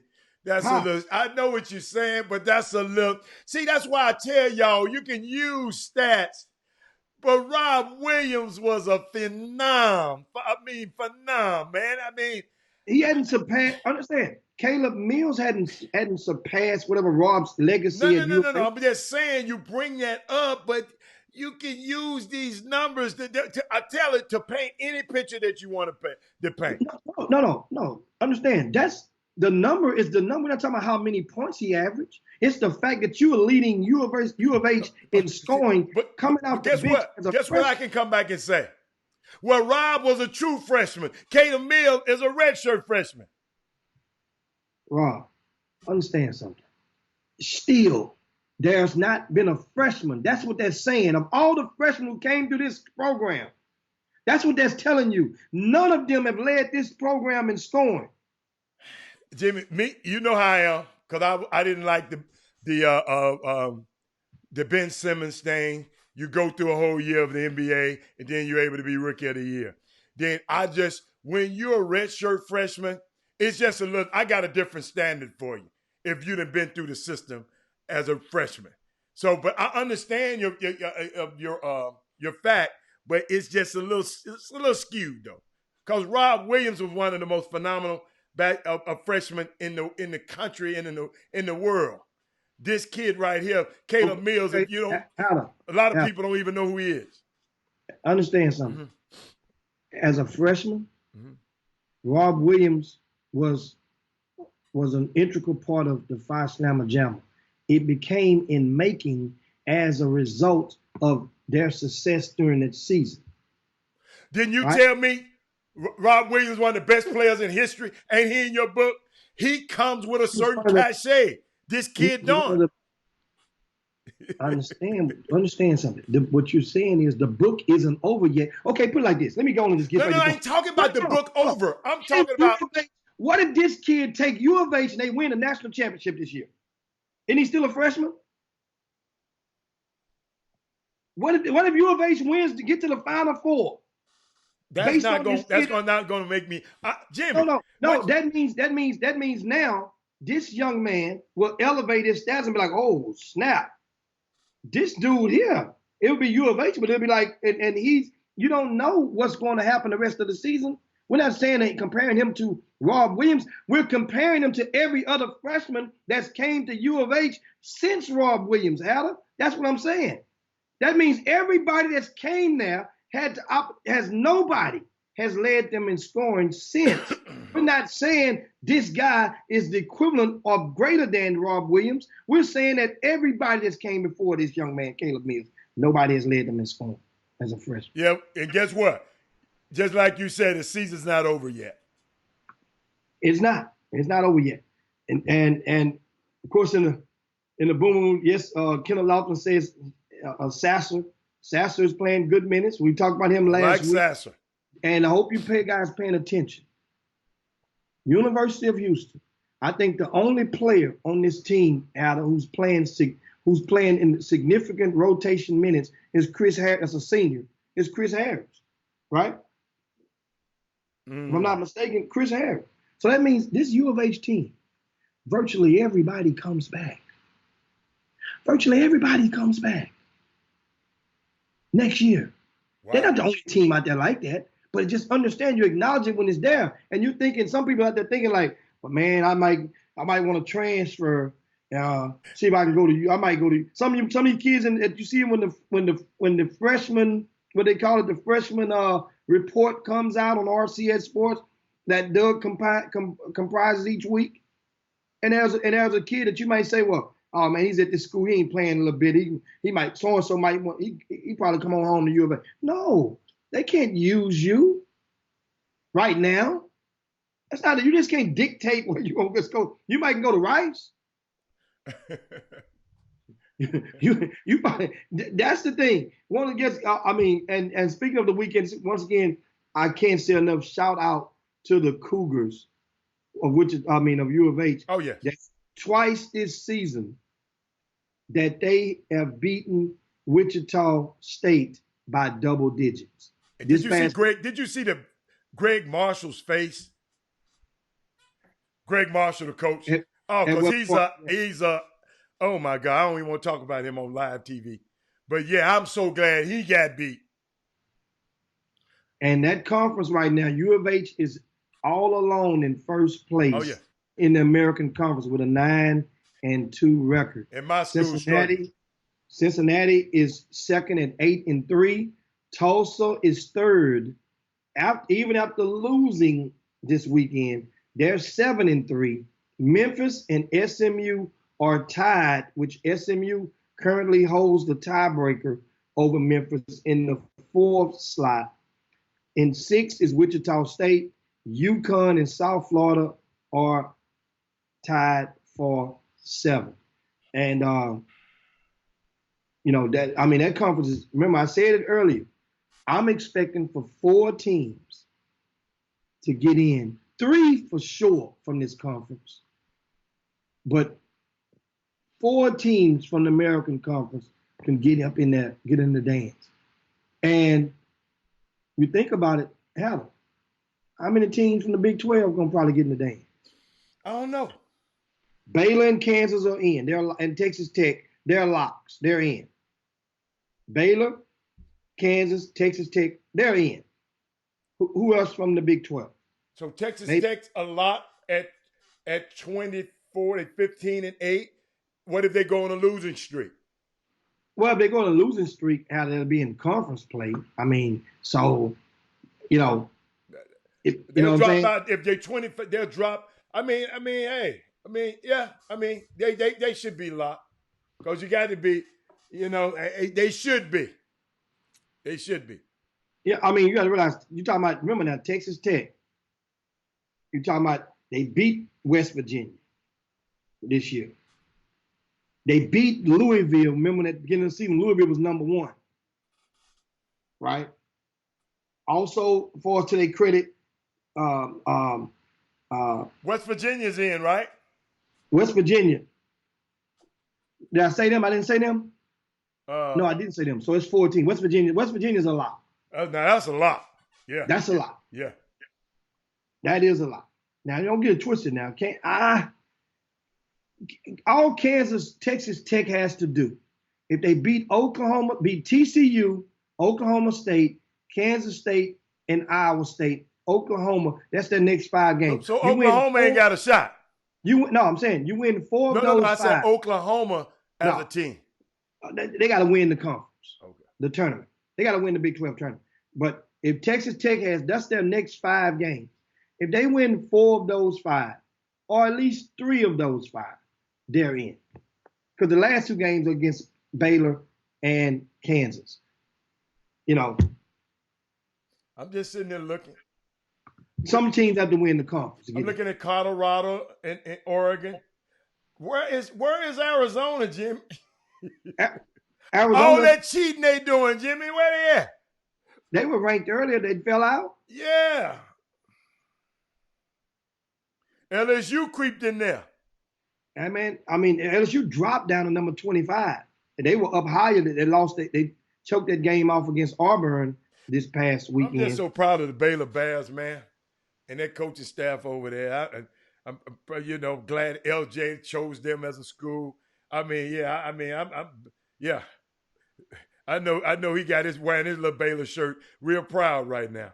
His Baylor sweatshirt shirt. Real proud. And of course, heard Baker say Kansas State is likely in. I think that Kansas State has to get to the semifinals of the Big 12 tournament to get in. They'll be on a true on the bubble team. It's possible. Yeah. I think that because Texas Tech is right there, and it looks like Big 12 is going to get 5 slots for sure. Jimmy, 5 for sure. I didn't know. I pinned the comment, and I pinned it because I didn't want to forget it, but I was waiting on us to get to we kind of skipped over summer ball a little bit. But Sterling Vaughn asked the question, why are kids posting summer team commitments tweets as if it was a college commitment? Saw a lot of this weekend and thought it was hilarious and a bit extreme. What do you think about that? I mean, that if we didn't stop it, this is what the kids do. They see the next guy doing it and the next guy doing it. So they're basically, to some people, they're basically informing. That's a way of some kids to inform the next some grassroots program.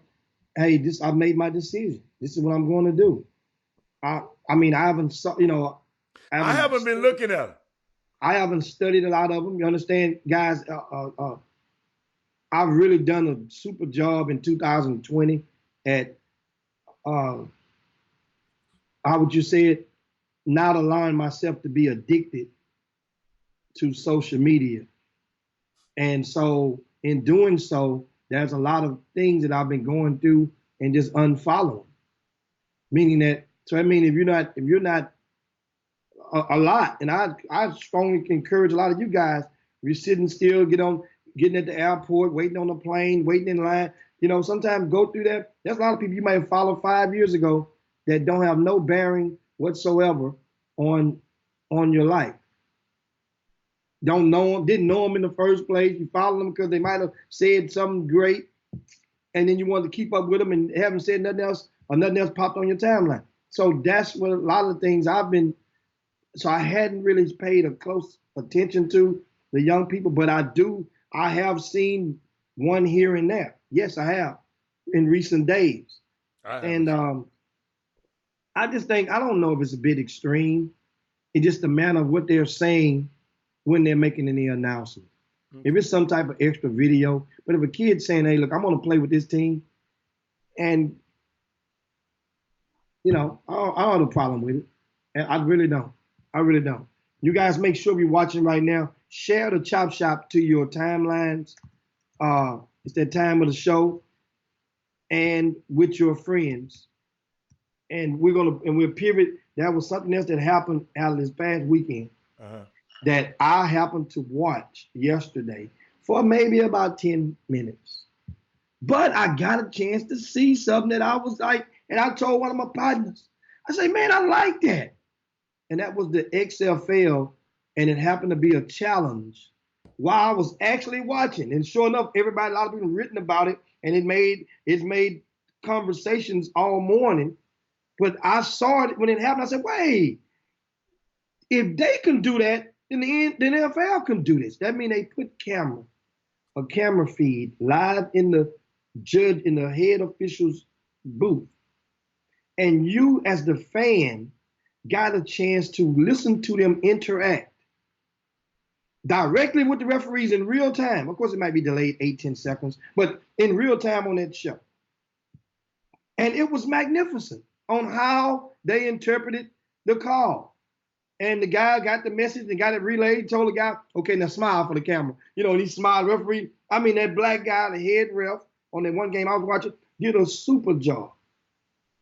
And so the NFL is going to be under pressure because remember, the stakes are a little bit higher because the money is greater, to go and let the casual fan see how they determine this error that was or was not reversed in the game. Did you see some of that? Somebody me said them players was talking reckless to the coaches.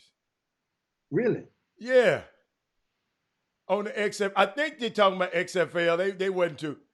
Did that happen? Because I'm telling you the truth. I just saw bits and pieces of it, and what I did, I like the coaches. I like hearing the coaches, plays, and I like that kind of stuff. The quarterback. The quarterback from LA team was talking crazy to the coach. Hey, you can't stop them football. But Jimmy, do you know? I know you talk about the money. We'll talk about it later. Talk about the pay scale. It's a much different pay scale than the NFL, y'all. It's a much different. Now you remember they was talking about trying to get Cap to be one of the players. Cap said, "No, y'all ain't got enough money." And Oliver Luck's dad, Oliver Luck is the commissioner over the league. What's his son's name? What's his name? The Indianapolis coach. Yeah, what's his son name? His name Luck too. Oliver Luck, but his dad name, I guess it might be the same thing. I'm not sure. But what else you got? Did you want to talk about Maracas letting them boys beat them last night? Small ball. We promised to go back to the NBA, and last night the Rockets with their small ball over the weekend, they went small ball and lost 2 straight, y'all. That's right. Lost 2. Beat the Lakers and lose to these scrubs. They lost 2 straight, and these are the Rock. And after, understand now, losing is one thing, but listen, guy. Andrew. It's just a matter of when now, not if. This coach is likely not to be the head coach of the Houston Rockets next year, unless the Rockets can make it to the Western Conference Final. And the reason is because you notice the owner. Remember how many times the owner used to be in front of the camera a year ago? You don't even see Fertitta no more in front of the camera. He's out there, he's at the game, but he's not in front of that camera no more. That means he's allowing this coach to paint his narratives with his own rope and to possibly hang himself. Justifying the small ball. And I love the small ball. I don't have a problem with it. I just got accountability that come with it. So that means if you're beating the Lakers, then you lose to Phoenix and the same Utah team who you beat on the road last week. Should have beat that team last night. Yeah, but still, that's what I'm saying. That's an L, though. No, it's an L. Yeah. So, but we get mad if they get beat by 30. But this time they got lost by somebody just threw one up and didn't even look at the rim. So So what I'm going to be watching is I'm going to be watching Covington. And understand now, the Rockets got rid of a big chunk of salary off their books with Capella. So maybe this was the move where the Rockets felt like, man, look, we thought we was going to shoot for it. We ain't going to win this championship this year. Ain't no way we can beat Milwaukee Bucks 4 out of 7 games with this team. It ain't no way that we'll be able to beat the Clippers 4 out of 7 with this team. Right? So let's go and get this money off the books. And this Coach, they got still a hell of a salary. Coach, they got $123 million salary for next year. For next year. Dude, the Rockets better win like this because they can't win no other way. They got their guard oriented. I told y'all a long time ago, man. In this game, y'all looking at me crazy. This is a game of bad wings. Every team that winning got a killer wing. We got 2 guards that's good. Them teams that's winning got a wing wings control the game. Them 6'8", 6'7", 6'8", that's killers. I said in the beginning of the season, and I know y'all doing, well, we'll be all right with Daniel House start. I said, we can't be a great team with Daniel House starting. I said that at the beginning of the season. How can we be a great team with Daniel House starting at the most important position in basketball? Not going to happen. So, that's why I said I enjoyed it. Hey, let me tell you something. That game last night was worth watching. Enjoyable. What his name? PJ Tucker hit a shot. 1 second left. And Bogdanovich just turned around and threw it in there on him. Hey, win some, you lose some. Poe D'Antoni. Hey, I ain't worried about D'Antoni. Hey, let me tell you something. I enjoy the Rockets the way they play. I like that style of play. I'm telling y'all. Some of these teams, like y'all, the Lakers, I ain't watched the whole Laker game this year. I just haven't. I haven't watched much basketball because the only team I used to really watch was Golden State and the Rockets. Steph gone. So I really haven't watched a whole basketball game this year. So, hey, Rockets, I'm riding and dying with James Harden. I'm sorry. I'm riding and dying. If y'all trade him, guess what? I'm done with the Houston Rockets. I'm going to move on to another team. Remember that. You're going to be getting ready to go to another team. Okay. They're going to definitely, if next season, I'm thinking that's going to be the do or die moment for James Harden and the Houston Rockets. Because it would be time, because at that point, a year from now, James Harden would be tired of the Rockets. and or the Rockets will be tired of James Harden unless there's improvement in the standings and the atmosphere is changed. Jimmy, the standings are, hey, the standings are pretty, the standings not bad. Because I didn't expect them to be, I expect them just to be in the top 5 or 6.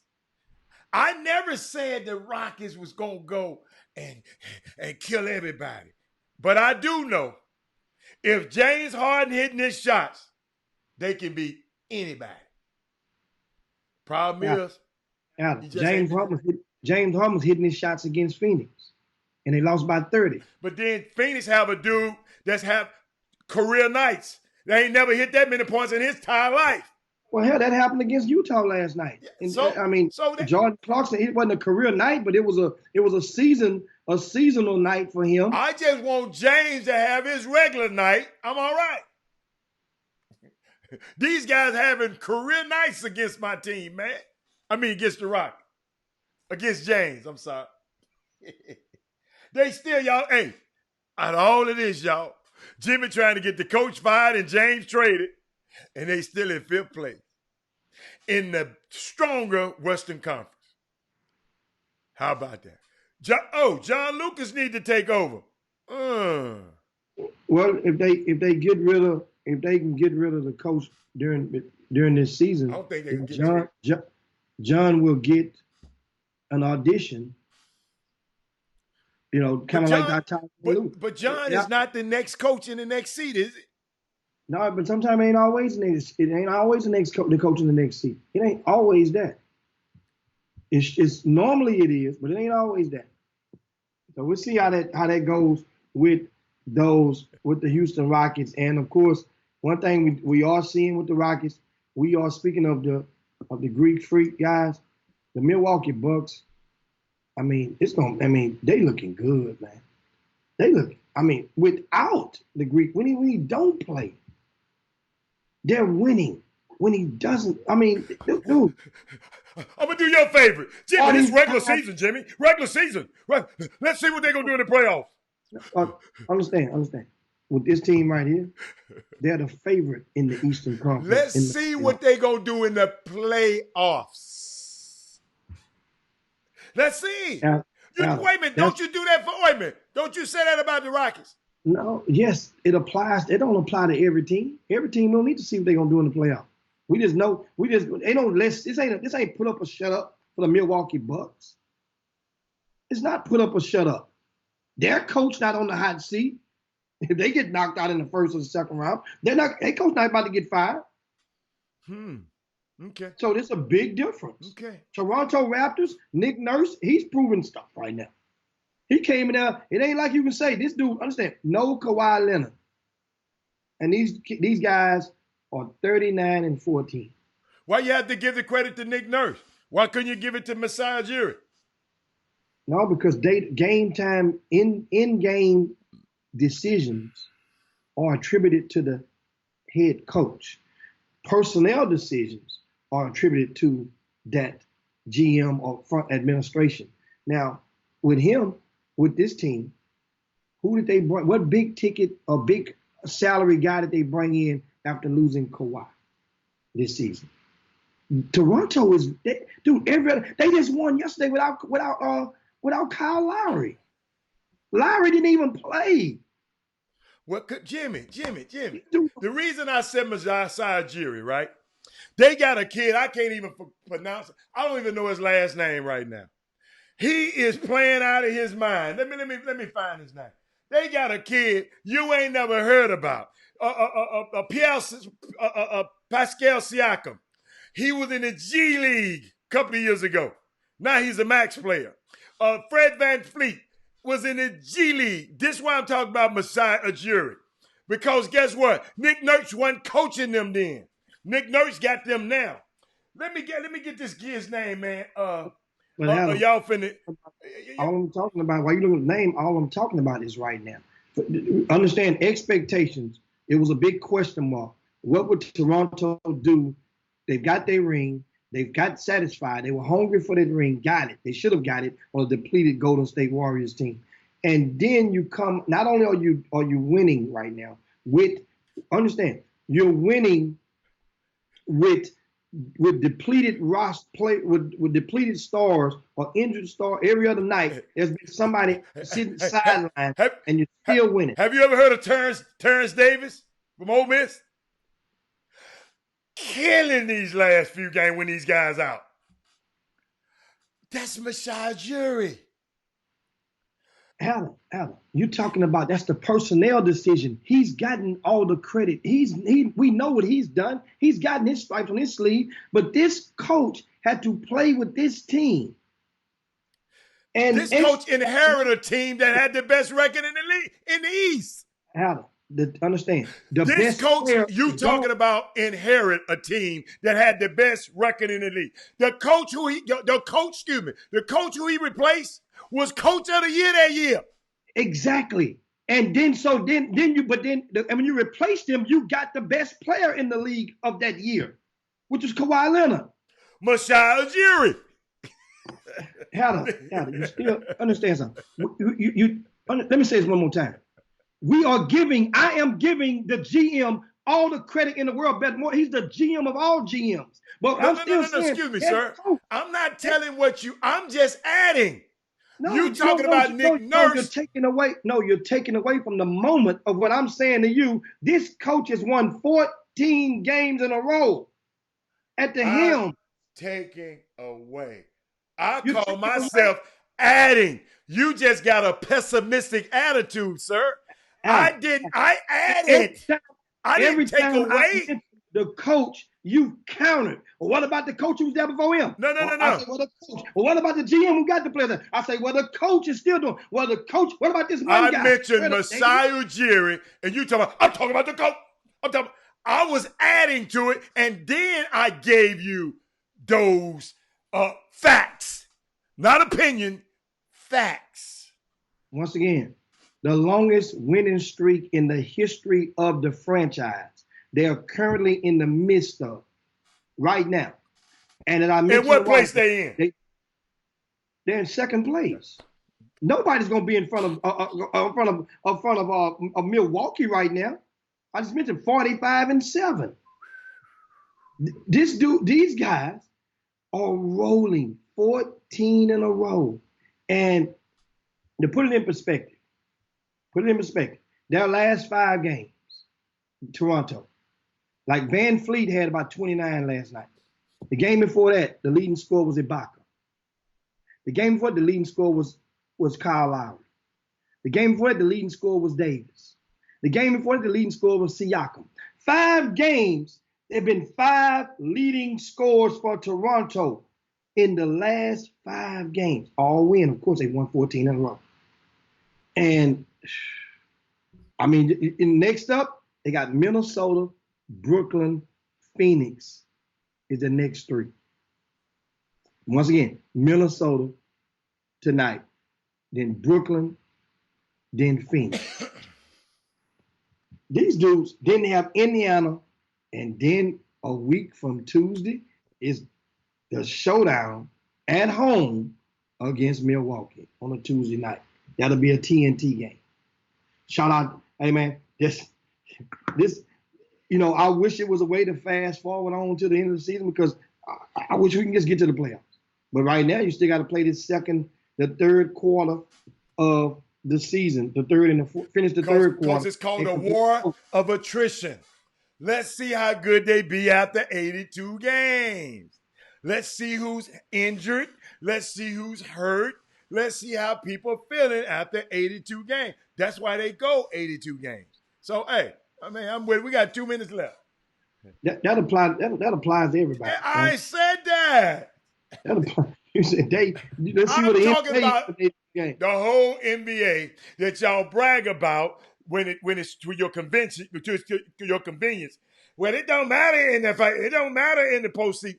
That's only for the Houston Rockets, Hannah. I'm not going to let y'all do the Houston Rockets like that. That's only for James Harden. No, hell no. What other player that's on the elite top shelf of the NBA that his fan base in whatever city he's in, name another top shelf player that people are saying You know what? I don't care what he do in the regular season though. Let's see what he gonna do in the postseason. That's why I'm not a fan. That's What why other I look at him player different from a fan. Because on the fan top is a tier? fanatic. Fanatics do crazy things. I'm gonna show you what fanatics do. Let me just show you what fans do.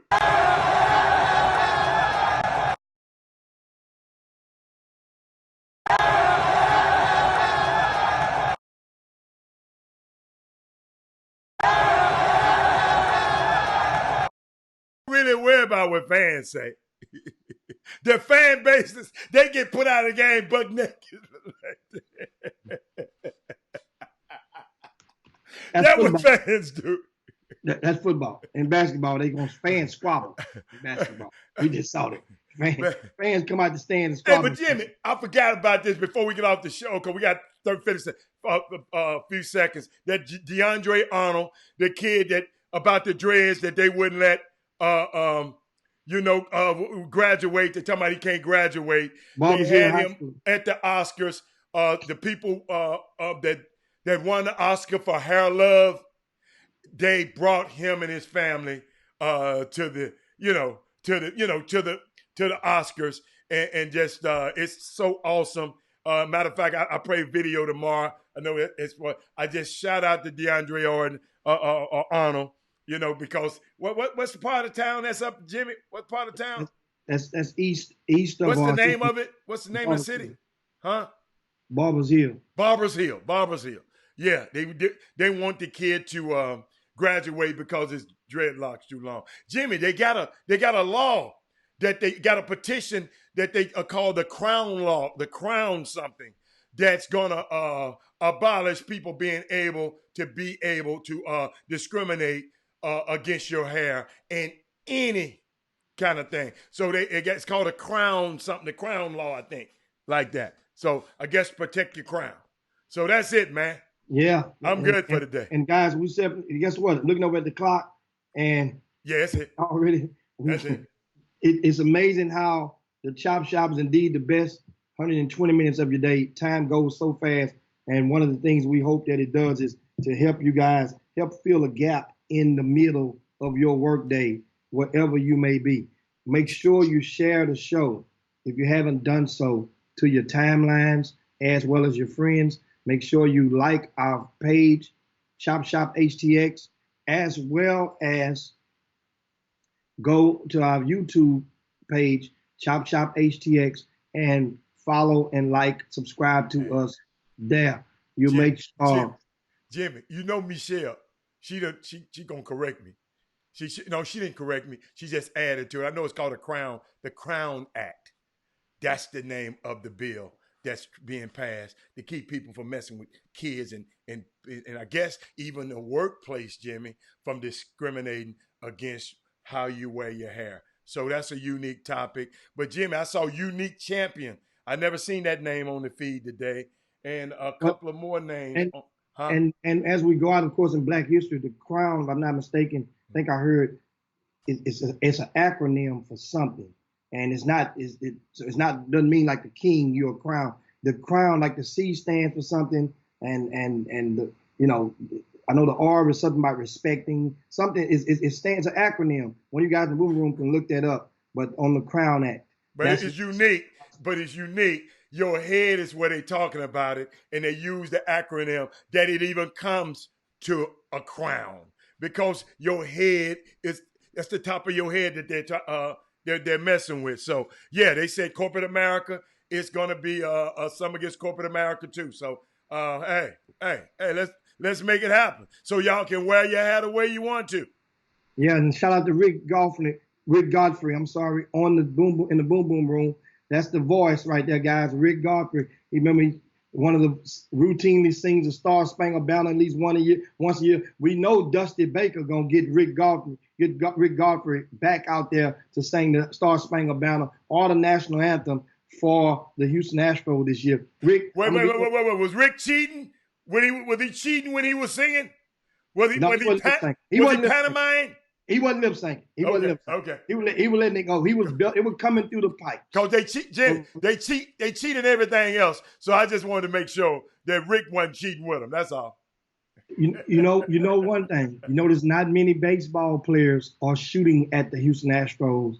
That's isolated here and there, but not many programs are out there shooting because they know this is a widespread issue, and it's best to just sit this one out and let Major League Baseball do whatever the hell they're gonna do. The decision's already been made. You gave somebody immunity during your investigation, and then after the investigation, no way, you can't come back and take that back. That's that. Immunity is immunity. Jim. And otherwise, they wouldn't have got that much information.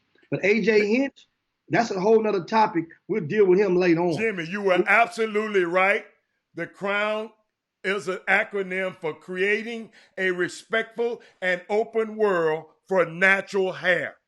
You're absolutely right. So don't never say I didn't go and get some information to prove you right. Instead of you always talking about somebody, excuse me, I added to your conversation. But thank you, Chop Shop. I added to it. Yeah, but that's what Crown means. Awesome. So, anyway, guys, I'm sorry we didn't get to the mailbag day. That'll be on tomorrow. Yeah, we'll get to go in the mailbag and get a lot of your, and entertain a lot of your comments and questions about recruiting. Thanks so much, guys, for tuning to the Chop Shop. I'm going to have Robert Hatter. This is Jim Hicks. It's time to slide on down. Dino's back. And yabba dabba do this thing. So until 22 hours from now, see you. Chop Shop. We out.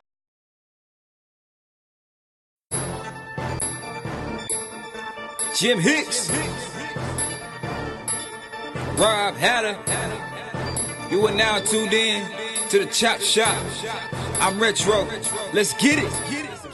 We in the Chop Shop. We live in the Chop Shop.